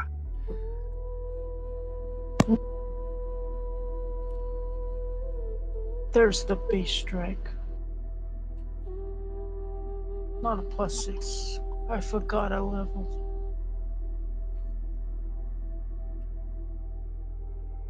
I miss drinking coffee. Man, I could really use some coffee right now. Not for the caffeine, but just for the that Starbucks taste. Yes. Understandable. And then mix a little Everclear in it to have your own Irish coffee. Yeah, I probably wouldn't be able to tell the story after that. I still got a half a gallon. Oh, you didn't bring us to our trip. Oh, well, you couldn't have anyway. You can't do it for the No, state. it's illegal. Yeah. It's illegal also to have an open liquor bottle in your vehicle. I said coffee. I think Mr. Waz got an idea there. Normal, yeah. The black coffee.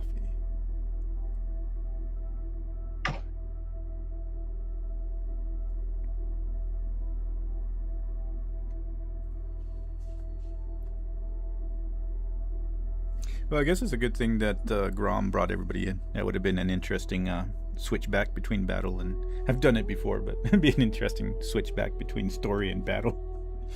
Yes. Well, Grom is usually always up for keeping the crew together. Generally speaking. Might have been might have been a good battle there. Oh, hey, yeah. Oh, Dave, you're back. Yes, excellent. Just waiting on Waz now. Did you get your friend in here? Josh? Yeah, she's joining here in just a minute. Oh, okay. Cool. Oh, I keep forgetting to try to get, what's it called? Gregbot in here. It's all right. Oh, yeah. I keep forgetting to do that, and I forgot it last time for our Tuesday game, too. Waz says he's listening. Oh, okay. Excellent. Then I'll go ahead and get this story going. See if we can get both of them before the night ends. All right.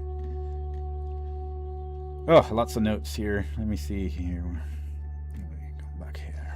All right. So everybody takes their places. Y'all can feel free to move y'all's tokens around so y'all can get that immersion going. See where you want to sit as the old man starts floating in the middle. Actually kind of move to about where the eye is. He starts a little bit of for flair, just because that's who he is. Makes a little bit of fire around him. Gentle fire, almost like a campfire. Everybody starts to feel an easy, smooth kind of emotion start falling over them. A sense of calmness, basically. The fire starts crackling. Maybe a little bit of a breeze that's actually calming and fresh to everyone else to breathe and looking at him. So starts looking around and tapping his finger on his knee for a while. It's like, where to start? Where to start? I'll add scented smoke. Yes. Ooh, maybe Grom will pull out his viol and play some little tunes. Oh yeah, that'd be awesome too. Get some little ambient playing. tunes in the background. Get some ambience there.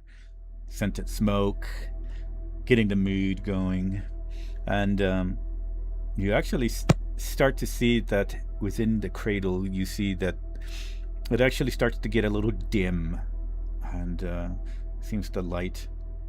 It's more of a calming essence for that light, setting the mood. Grom's viol playing in the background, scented oil going now, and the cracking of fire as he taps and finally says, when you sleep as long as I have, you forget that most people need things explaining from the beginning.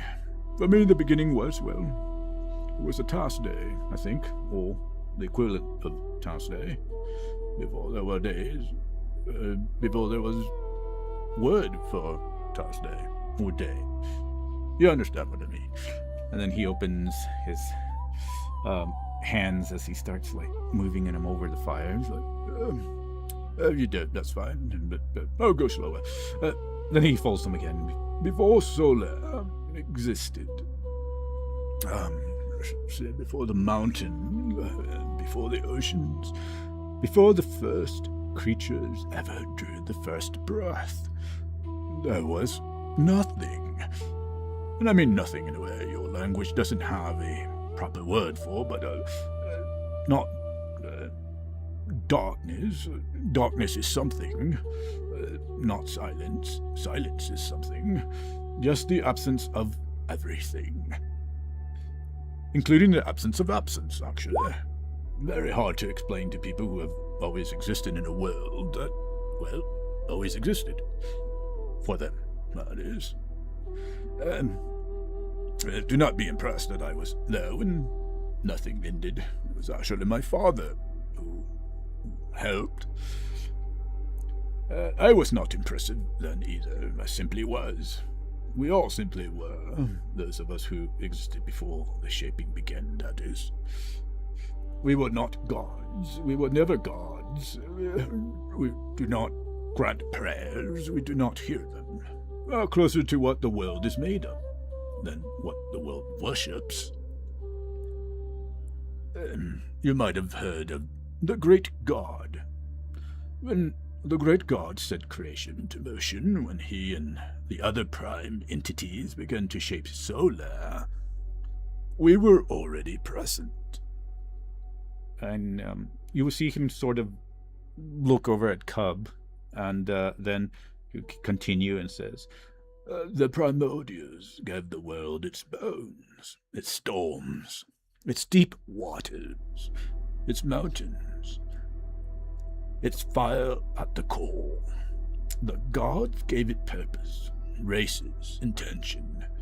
We gave it its, substance. Both were needed. Neither could have made Solar alone. The gods have never said this. We never asked them to. We shaped the world and withdrew. And that, I think, is where it started to go wrong. It was not malice, per se. I want to be fair, even now. The gods simply grew into the world the way any power grows. Filling the space available, a god declares dominion over storms, and the storm becomes his. God claims the sea answers to her now. Small claims, one at a time. Over more centuries than you have a number for. Until there was no room left for primordial power to exist in this world without pressing against some god's declared domain. They never, how do you say, noticed they were crowding us. We never told them. That is simply what we do. We do not protest. We do not negotiate. We withdraw. And the distance between withdrawing and being forgotten is not very far at all, actually. But there was for a time a bridge. One who could stand in both places, who understood divine purpose and primordial substance of the same language, spoken two ways. Her name was Therin. And his gaze will fall upon Xylin. And then there's some sort of change in his voice. And it says, as long as Therin existed, the rift could be managed. She held the tension the way what could I say in your words, keystone holds a bridge, not by force, but by simply being the shape that let both sides lean on something without falling. Then something came that was not God, and not primordial, and not anything with a name that means what names are supposed to mean. We called it the Behemoth, or more, I think, in my dreams. This age of Solar's existence, necrotic behemoth. It is not a creature, understand. It is the counterweight of all things that gods made and we made. The thing that exists because creation itself demands a debt to be paid somewhere. Well, it devoured Therin. It did not simply kill the goddess, it removed the one thing holding the rift closed. The gods could not protect her, and we could not save her. Neither side said so aloud, but something between us broke that day, and has never been repaired. That is why your looks over at Grumthar, and that's why your prayer landed the way it did on my kin outside. It isn't the words, it was hearing one of the newer names spoken with real faith, in a place still raw from the oldest wound we have. You see him turn to Silent. You, if I get this right in my dreams, dreams can be rather strange. I must have my words correct, because you are on the path, you understand. You are her continuation, not her vessel, not her prison. Her essence found you at the moment you began. And the two of you have been one continuous thing ever since, growing in the way anything grows. I do not say this to unsettle you, small one. I say it because it matters to what is sitting beside you. And then his gaze will shift over to Cub. I don't know if I would call it, the seed inside you. That's the best word. Looking at Cub. The seed inside you is a fragment of the behemoth. The girl beside you carries the one force in all of creation that was ever its true opposite. Divine power cannot fully oppose the behemoth. Divine power did not stop it once already.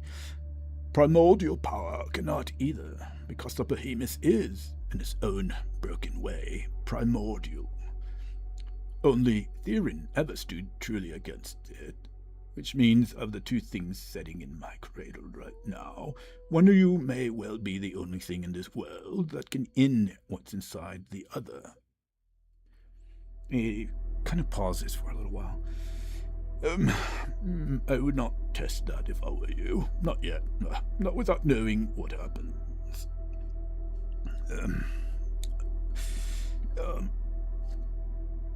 He looks over and almost like very quietly says, Try not to let the seed and the goddess touch, if you can help it. I generally do not know what happens if they do, and I've been around long enough that not knowing something is very unuseful feeling. and at that point he stops, thinks for a while. If anyone asks questions, feel free to proceed. Unless I should finish the last parts of my story before we continue with that makes those mortals go mad. He just waits silently. Yeah, Grom's just gonna kind of wait to hear the rest of it.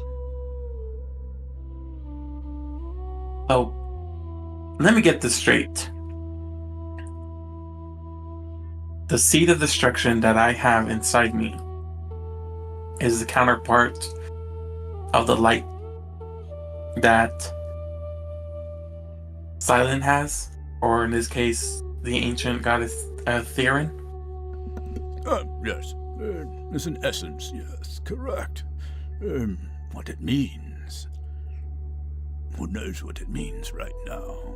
But you do have it. Oh. Whatever this shadow was, somehow ingrained it into you and possibly maybe others that he's going to use once more to,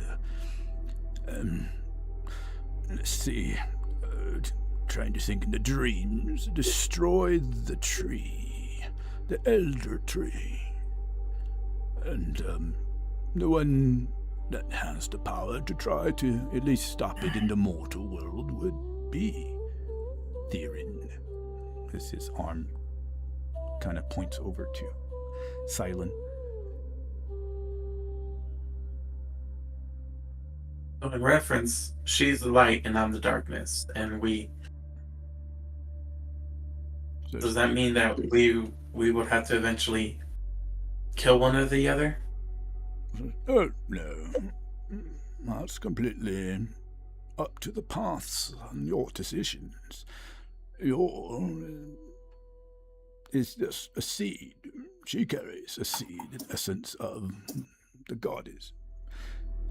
But hers is the last essence of the goddess. Some sort of essence that somehow survived and lingered on through her, becoming the new theory, in a sense. Yours is a seed, not only you carry, but possibly others. If you can figure out how it works, and not let it take over your mind or such, perhaps you can work together. At least that's my thinking. So many billions of years, I've always opened my mind to many possibilities.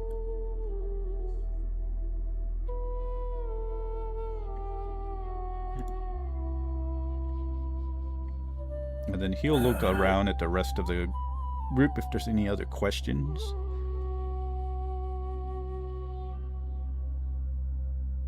And if there is, I mean, Grom's getting the idea that they're talking about, Anam being the maybe kind of a recurring force. This, this counterweight force is kind of what is that kind of what it seems to be leaning toward. Grom, get the sense of that. He would understand more that the counterweight is the actual necrotic behemoth. So the counterweight is associated with that beast. And I think y'all have heard a little bit of that beast mentioned. Okay. But it's because it's a primordial opposite of the creation of the world is what he would have ingrained. So it cannot necessarily be defeated. It's always going to exist. Could it be put down into sleep? Probably, but it could not be defeated. The shadow he mentions is probably more what Grom would think. In his dreams, that he's seen and felt the shadow that, in his mind, was a blink of an eye, had destroyed Solaire once before. but has returned. So if Grom was listening, he would probably guess that the shadow is more of the Anam. Okay.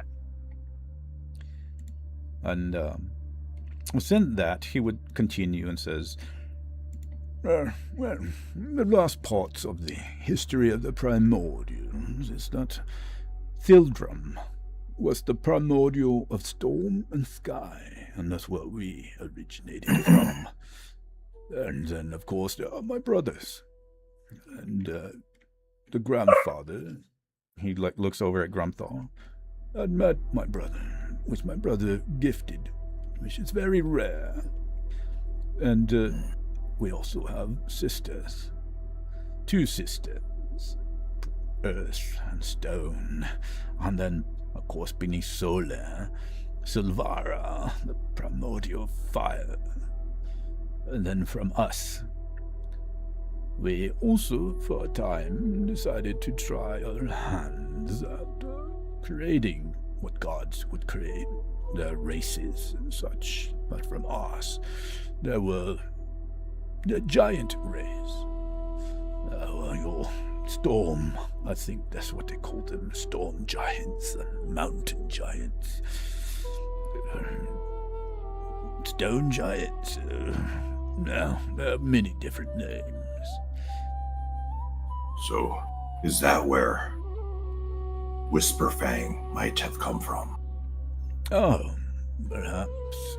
Our children do love to craft. I don't know exactly. They are all spread now, but the largest concentration, I think, somewhere in what you would call, what is it, north Engoria, and the mountains of one of the goddesses' names, the mountains of Persephina. Ah, that child. That child is a new goddess. Yes. And I think, what is the other child's name? Gonosh. Gonosh was actually a little older. Not quite as old as the primordials, but he would be considered almost at the level of, let's say, I think the elf god. I always forget the elf god's name. But they had children themselves. Persephina being one of them, but she came from the great god, mortals called. He does have a name, which I shall not reveal. Very dangerous. Most of the names of the gods sometimes are actually not their real names. But I do sense that something has been, what do they call it nowadays, an Ashgavar's cut. Something to do with the great god lingers deep within the caverns. Something dangerous. We've been quested to seek out this danger and deal with it. Yes, I do believe that the danger itself, the devils have returned. Yes, devils. They're seeking the secret deep within Ashgavar's cut. Yes, now that you know the history of the primordials, I shall warn you. He looks over at Grom. What I'm about to explain to you has driven many mad. It's a concept, but also could shift the direction of your fates, depending on how you deal with it. And he'll look over at Grom again. You were my first visitor, so the responsibility would be on you. Shall I explain the story? It's a hard concept for most. Other ones who do not understand it simply pass it by or wave it by. Others drown their mind dwelling upon No, Grom? Well, Grom is going to say, I wish to hear it. I want to hear all of it. But I would ask, what of the goddess, Arya? How does she fit into this cosmic design? Arya is actually one of the younger children, like Gonash. She is, we're not children, I suspect, by your account. Mortals have an interesting way of thinking of time, I suspect. Linear. And that's how I describe them. She was actually one of the ones that were near the age of the primes. Her sister rules over more of the darkness of sorts, not in a bad way. But Lunius is the first of the children. Then came Arya. But before Arya existed, she brought the light to death. There was another. Now he is old. The older one, Haxerium. In my dreams, the new mortals of this life called him Haxerium, god of death. And indeed, he is a god of death. He's the one who judges the evil that mortals do, and proclaims them if they are, well, I don't know what the word would be, but the ones who choose to do evil in the world, well, they are sent what the devils have created of the 9 hells to suffer for an eternity there, in pain and fire and brimstone or whatever other places they can exist that they may fear in their minds. But Arya is now the opposite of what Haxerium is. She's the one that guides good souls, be it whatever path of existence that the mortals are. What are you again? He looks over at Grumthar.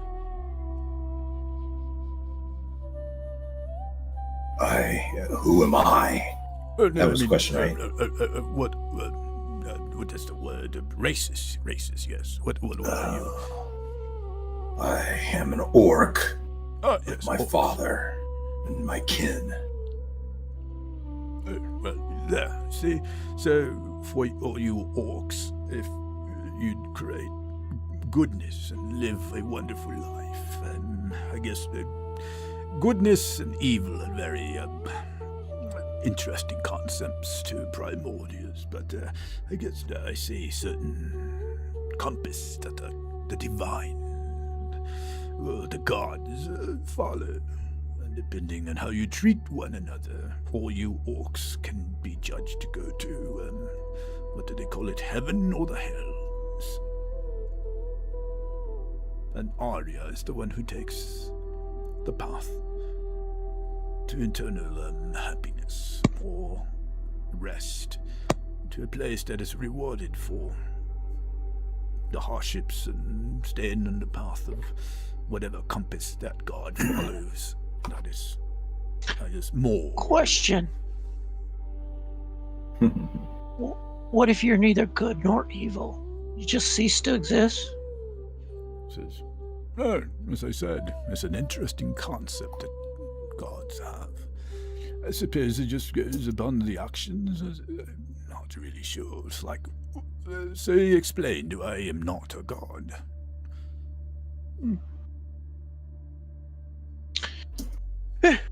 Live well, die well. Orc way. Ah, yes, the orc way. So I see that all you orcs have a difference of appearance. And looks over at Grom. You have horns and hair everywhere. And you looks over at Silent. You not hairy, but very light skin and hair. But I take it this one over here is a creature. He looks over at Drogath.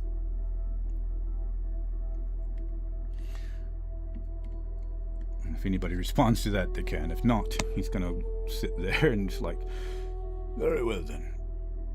We're going to continue then. The story. The nature of this world. Certain primordials and many other iterations of the world rarely tell this story. I remember when I was young, the iteration of the world when I walked upon it. I spoke to the mortals back then, and they did not take it well to the ones I talked. Some went mad. It is a deep concept, but I can understand it. he looks over at Grom. Grom, you were the first to visit. Do you feel yourself real? Was he asking Grom that? Yeah. Grom's gonna nod and say, I do believe I am real. Very real. Oh, I see. No, so do I. I think that I am real. In some way. I think all of us are. But we are also fragments. There is a story that is older than gods, and I do not say that lightly because I have met the gods. Most of them do not care for being told anything is older than they are, even though most of us primordials are. It begins as the best, let's say, unsettling stories do, with very ordinary place. Picture somewhere that might be dull to the residents. For them, they do not know elsewhere. Not cruel, not cursed, simply dull sometimes in their mind. Sometimes may not be so dull. But in a particular way, that wears a person down every so. And in that span of an ordinary life, small rooms, long grey afternoons, depths that never quite clear. Somewhere in that dullness there lived lives, I should say, because I have never been entirely certain of the tense. In mind, that not a god, not a primordial, something maybe plainer than either of the something closer to what you would call a person. If a person could be, let's say, built from something other than flesh and still complain about what the weather is. Let's say that mind grew tired in the way tired things do, and when it grew tired enough, it did what tired minds have always done. It imagined somewhere else to be.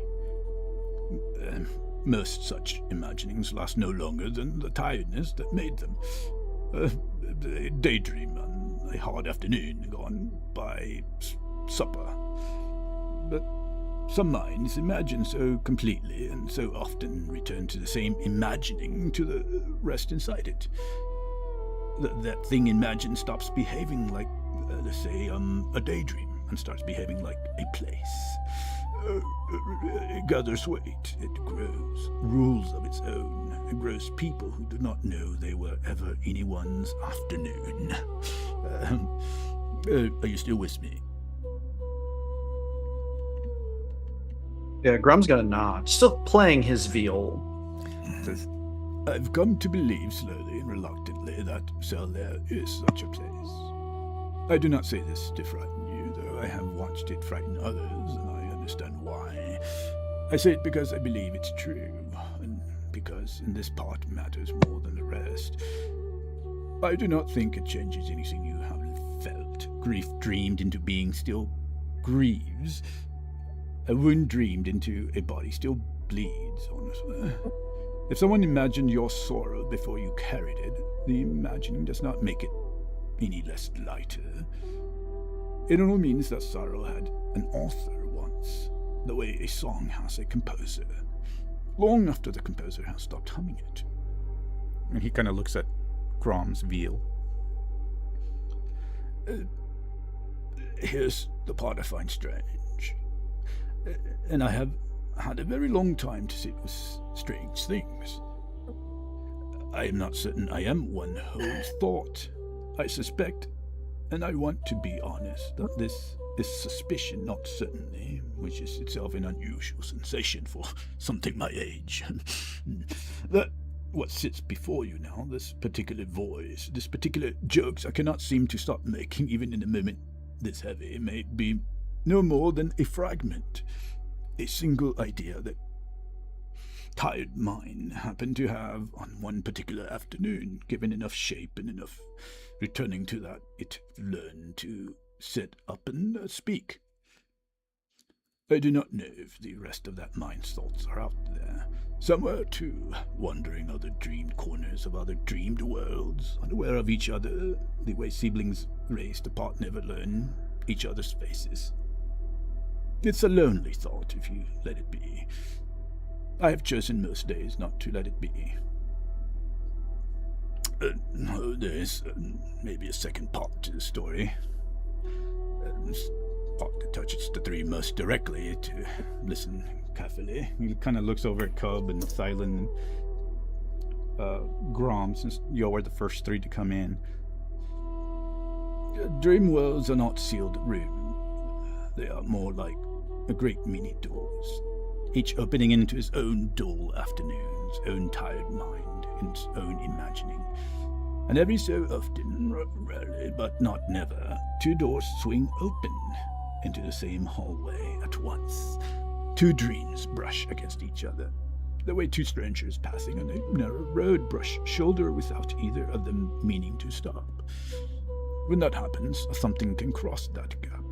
A memory, a face, a grief that belongs to one dreamed place finding its way into another, wearing a stranger's coat. It says, I do believe that all of you here are the worlds of these minds. Thinks for a while, what best to describe this. He looks over at Tarnik. Have you ever imagined a game? Played with friends? Pretended to be someone else? Mr. Tarnik, correct? Game? Pretend? I don't know what this means. Oh, well. That might be a little more confusing than most, then. How about you? He looks over at Grumthar. Did you not play when you were a child? We were on a farm, and I and my siblings did play, take time to enjoy each other's company. It was encouraged by my father and mother to grow in love for each other.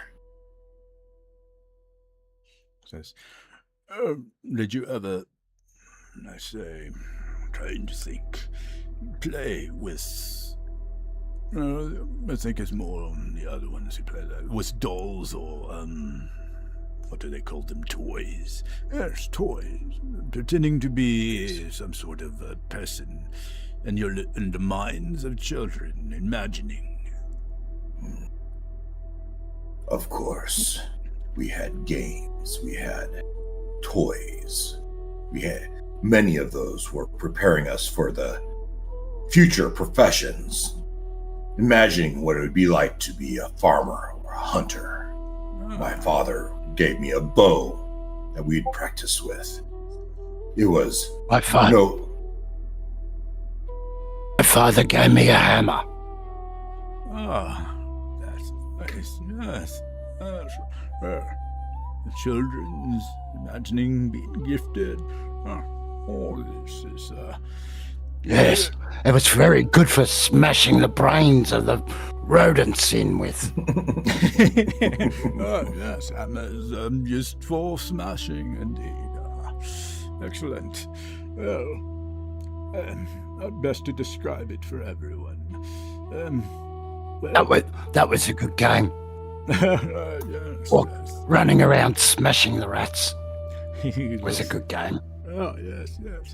Oh, as well. Let's see. Let me see if I can put it a different way. I think the first way might have been a little too large to hold all at once. Yes, have you ever imagined a story set by a fire, or lay awake and built a person in your mind who wasn't you, given them a name, a voice, a way of laughing, sent them somewhere, let's say 10 years, just to see what they do? I do believe most mortals, mine, which I dream about. Everyone who's ever told a tale has done this. Let's now imagine the story was good enough and returned to often enough that the person in it stopped waiting for you to think about them, simply continued. Imagine they woke in the morning inside the tale without needing you to wake them. Imagine they wept, and the weeping was not performed on anyone's benefit, but because no one was watching anymore to perform it for.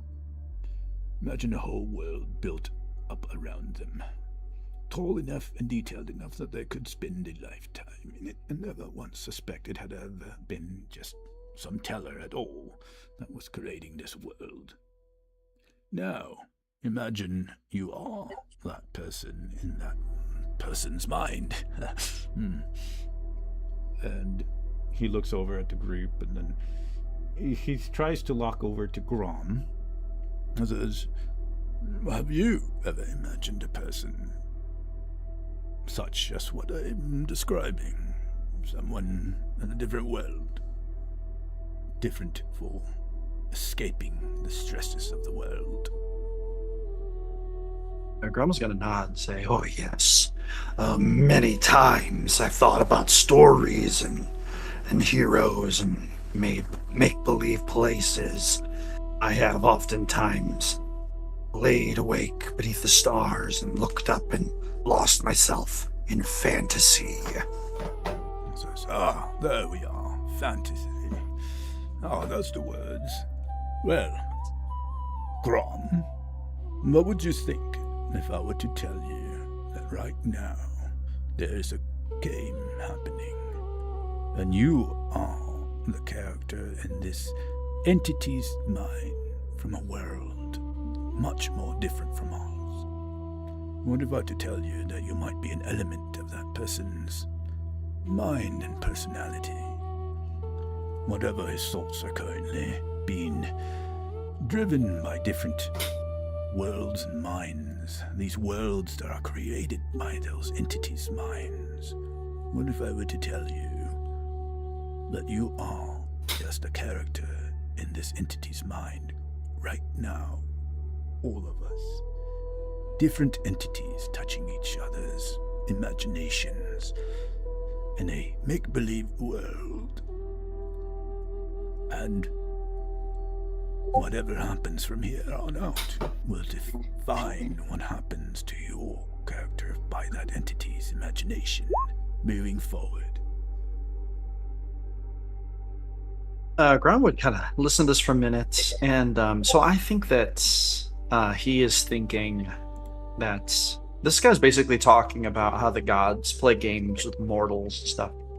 And he's going to say, I believe that deep down I've always felt that this is the truth of it. The gods, they make us, and they use us as tools in their games, like pawns.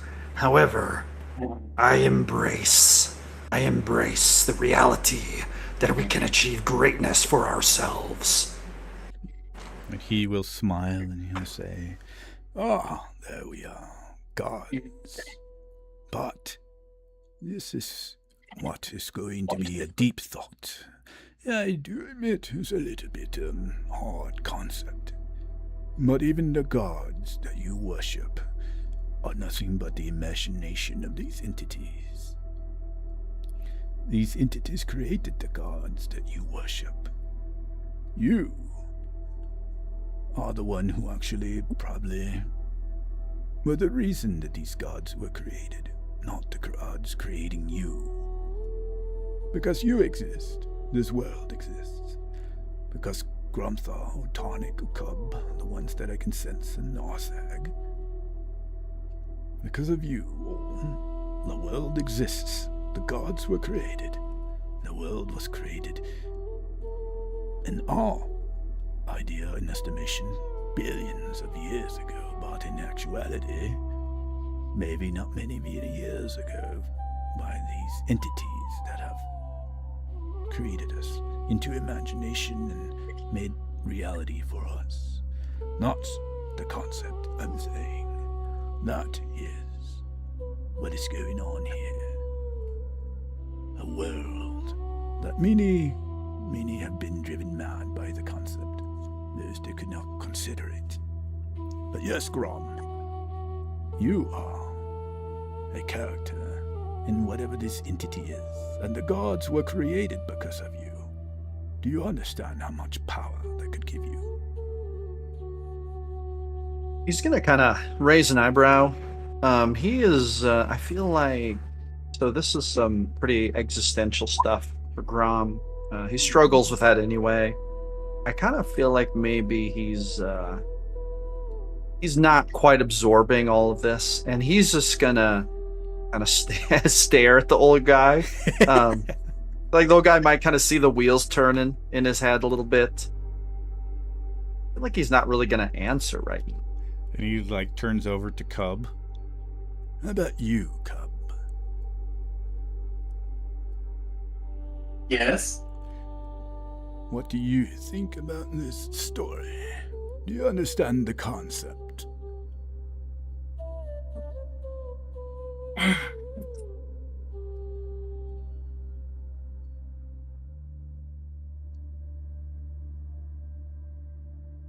I believe I do.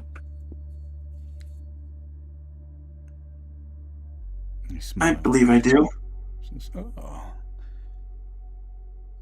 Says, yes, very hard concept. Trying to understand this. Narzak, the survivor, is probably drooling because I rolled a wisdom saving throw and rolled a nat 1. So his mind is broken. Freaking, oh my God. Are we asleep, drooling? And yes, and he'll look at Cobb and just nods and says, Well, you understand. There's certain power to it. You see, whatever entities were out there. The one who created Solar. And the first time that the adventurers that first rose to destroy this shadow I see in my dream. Solar was destroyed because these other entities, well, the game they were playing, they failed in it. And then Solar slumbered for years. This entity went on to his own things, doing his own paths in whatever life they have. And Solar disappeared, vanished. There was no life in Solar anymore. There was nothing interesting. There was no, let's say, communal or camaraderie anymore. All the essence had died.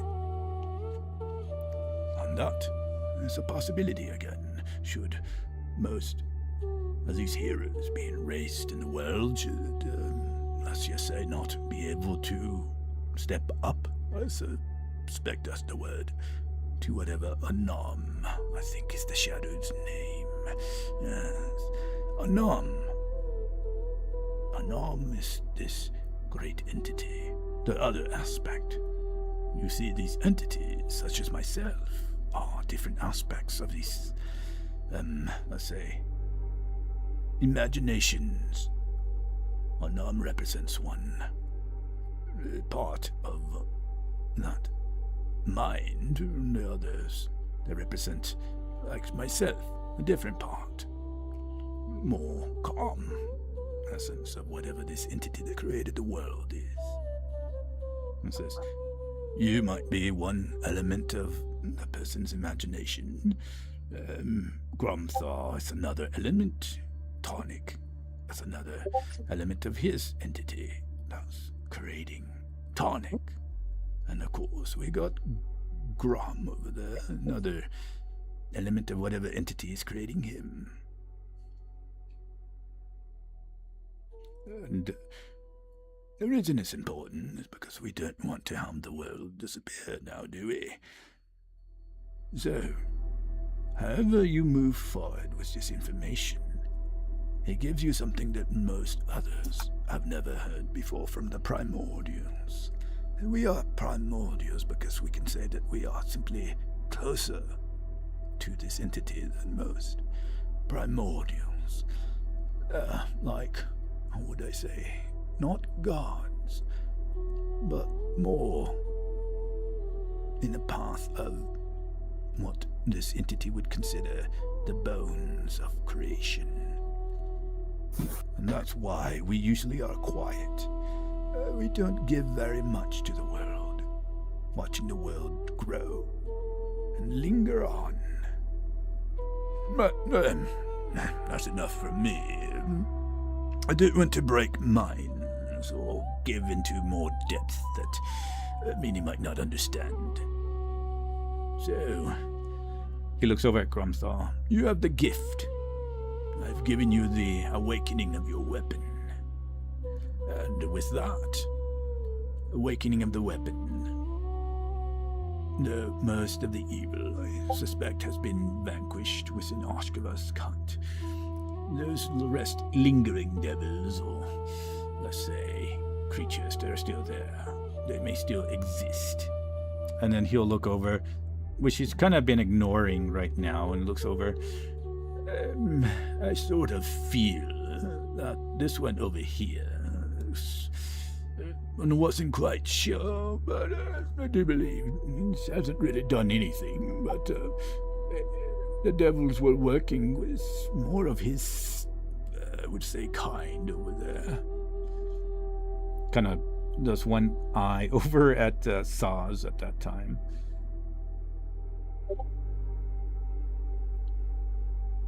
I don't know if Saz would respond to that, but he has. So what, Saz?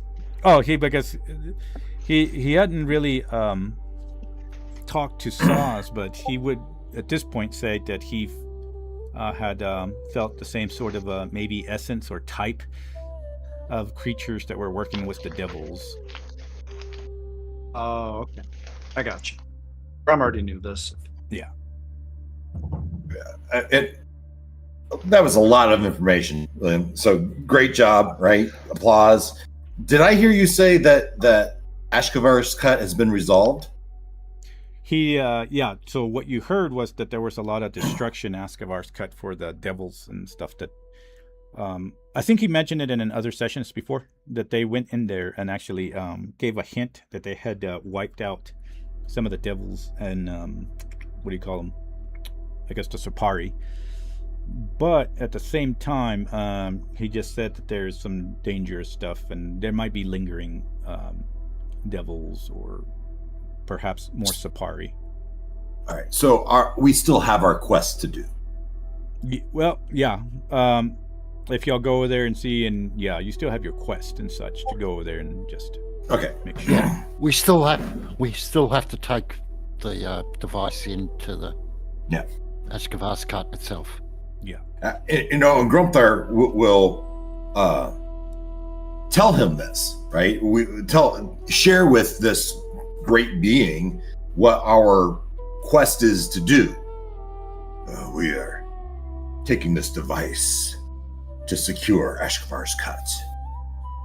Do you have any warnings or advice for us as we proceed? Well, I do believe that I was the only last of the Guardians to reach there. Well, I think my mind, let's just say that my outside guardian, my subconscious thought that, the behemoth was about to go and wreck my mountains. But it doesn't look like Cub is going to be destroying my mountain. So, the only warning I would say is be very careful. I mean, there are a lot of devils there. Most of them have been destroyed by my younger elementals here. I sent some stronger elemental powers. I think accidentally you might have destroyed one of my greater guardians. It happens. Guardians come and go. But there's nothing that you knew about. There's nothing that it knew about. I thought Cub was genuinely an evil creature that was about to come upon our place. We did try to warn him off. He would not listen. Oh, yes, It's whatever. Trying to warn elementals doesn't usually work. Don't, force of nature. Yes. Except for me, of course. I'm a little bit more aware. Please don't try to cut me with an axe, please. It might be very painful. I don't think could have. I even willed it. Just like smiles a little bit. Never know. Mortals can be kind of tricky sometimes.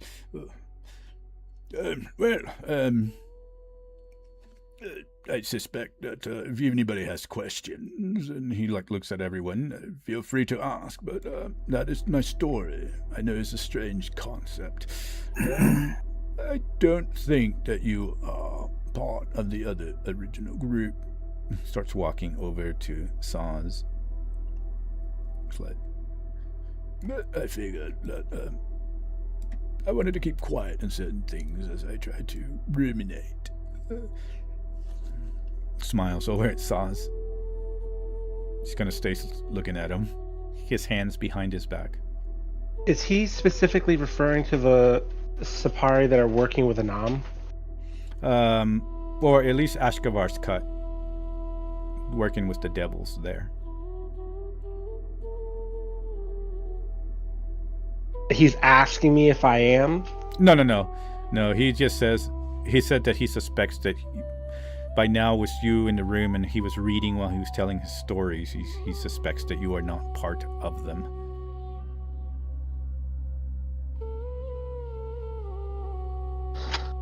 No, definitely not. And he would smile and says, I suspect that I like the way that you think, let's say. I feel the connection. And that's very good, the connection of my story.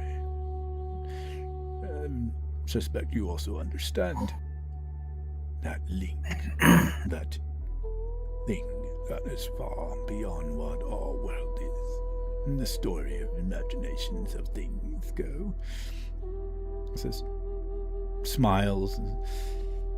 But let's go ahead and get you back to the world of actual existence, shall we? Unless anybody has questions. I'm very tired. I'm going to go back to sleep now that I know that Cub isn't going to destroy my mountains and my resting place. He comes over and kind of pats Cub. If it's within your power, if you could put us at the entrance of Ashkavar's cut. Certainly, I can do that. I do have a lot in my power. I don't think I'm awake enough. I wouldn't want to send you into a fiery volcano or anything. And she just kind of puts his hands behind his back, looking. Tarnik raises a hand and says, "Halt, my friend, before you send us. Maybe we should rest here?" Oh, yeah. Yes, we can rest here. My cradle is rather safe. Nothing can usually enter it.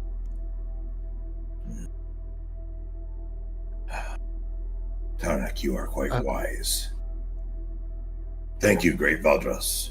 We will appreciate your hospitality as we take our rest. If it's within your will, we would stay here until we are refreshed.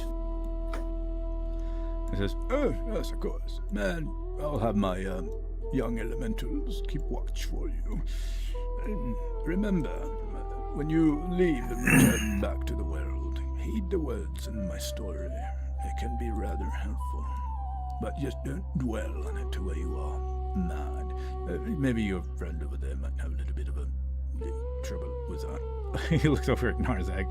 And then, with that, he's going to say, if you need any help from me, I'm going to take a little bit of a nap.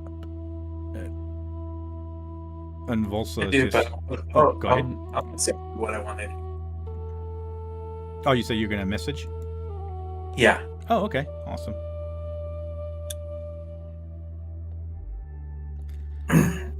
And Like, I do want to, but I'll kind of whisper it to him in his ear. oh, okay. Because if you wanted to converse with him, he would just walk over. If you were wanting privacy, kind of Oh, yeah. take you along. Before he does that, was there anybody else that would want to have any kind of questions and such? Because there are certain reasons why he would have told you that, but that's going to be up to y'all's characters in the future. For some reason, my window crashed during that last part. I did not hear that very last part. Someone summarize it very quickly. That last part. Oh, it's basically if anybody had questions for him, just because the stories will be important once y'all return. But because Cub is going to go and have a personal one-to-one, I guess, conversation with him, which he will walk away. But if there was any other questions from anybody before he does that, and then he's going to probably just take a nap after that. Also, Josh, we kind of negotiated that we take a long rest here. Okay, gotcha. No, Grom is going to go sit in a corner, and he's going to open up a bottle of his cheap wine that he brought. He's just going to kind of pull the cork and start drinking it. Okay. As he contemplates the deep meaning behind what he learned in this. He's not quite sure what to do with it yet. Nice. Narzag's gonna drink some holy water. Okay. There you go. I messaged you what I wanted. Or so. Oh, okay. Tarnik would be pulling things out to set up a makeshift camp. Pulling out bits and pieces to make a fire and things like that. So, After Valdros is gone and things have calmed down a little bit, Grumthar would go to Cub and bare his soul a little bit and say, Cub, you are a valued part of this clan. Your willingness to sacrifice for the greater is not lost upon me. Know that you do have great value to me.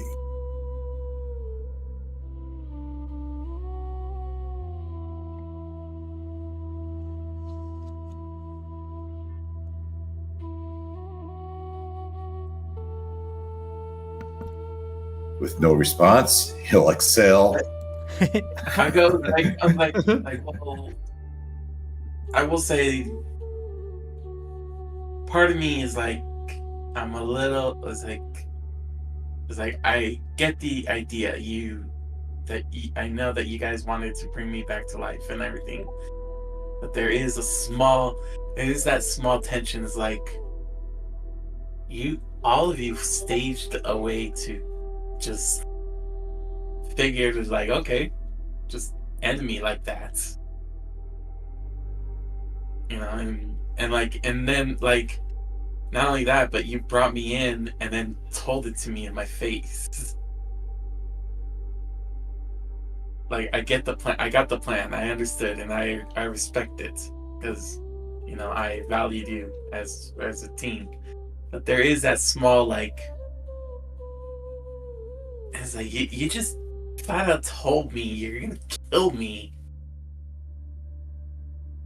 just to do that, No, Cub, that if the roles were reversed, I would willingly sacrifice my life for yours as well.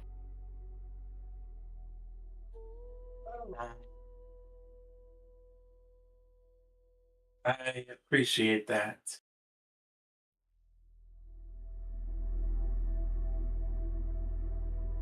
And I appreciate that. So I am. Nah, no, Yeah. all this touchy-feely feeling stuff is for humans. Now, I'm gonna go rest. I was like, all right. Yeah, and that's it for me. Okay. I thought I heard Saz. Did you say anything, or I thought I had heard your voice? Yeah. Before he actually leaves, while everyone's distracted getting their stuff done, so I was gonna try and pull him aside and look. It's an elemental. Is he obviously an elemental? Well, he doesn't look like an elemental. He just looks like an old man, human man. But from everything that he's gathered with all the actions that have happened, you would more than likely gather that he is that primordial line of elemental for storms.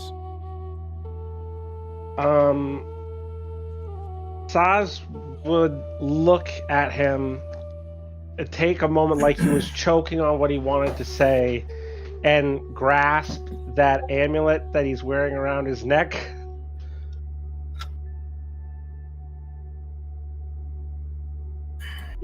If this one were to become indebted to someone else,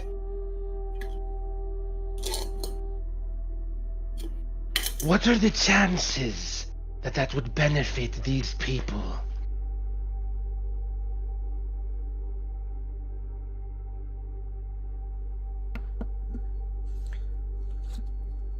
And let me see.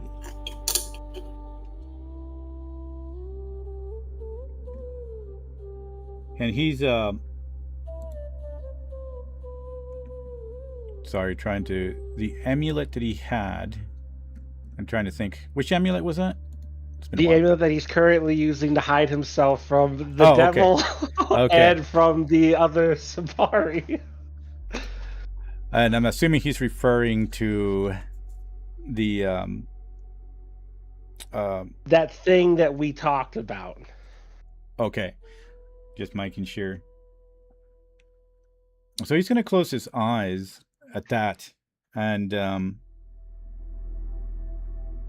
actually, what I'm gonna do is actually send you the information on that, because I think that one is a little bit more secret. So, Gotcha. and he would tell you what would be up with that, because I know we're keeping that a little bit more silent right now. So. Okay.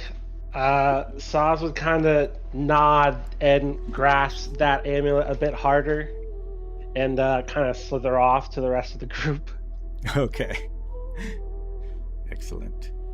And then Cub, I will also send you the information on that. And I think for now we shall go ahead and pause here after that long story. I was like rough on my voice, but let's go ahead. I shall cook Yeah, stew. so after that discussion with him, I'll join the group and I'll start making my potions or make a new potion. Excellent. I will flavor up the stew. Okay. So I'll take it everybody will rest. If y'all want to, y'all can go ahead and just give yourselves any kind of long rest that y'all need. And so we can actually begin the session after all this story happens. But I'm going to go ahead and stop recording. Thank you, everyone. I know it's a long story, Thank you, but we Wario. shall continue. We will see you all next Sunday again. Thank you for visiting. Goodbye. Bye. Bye.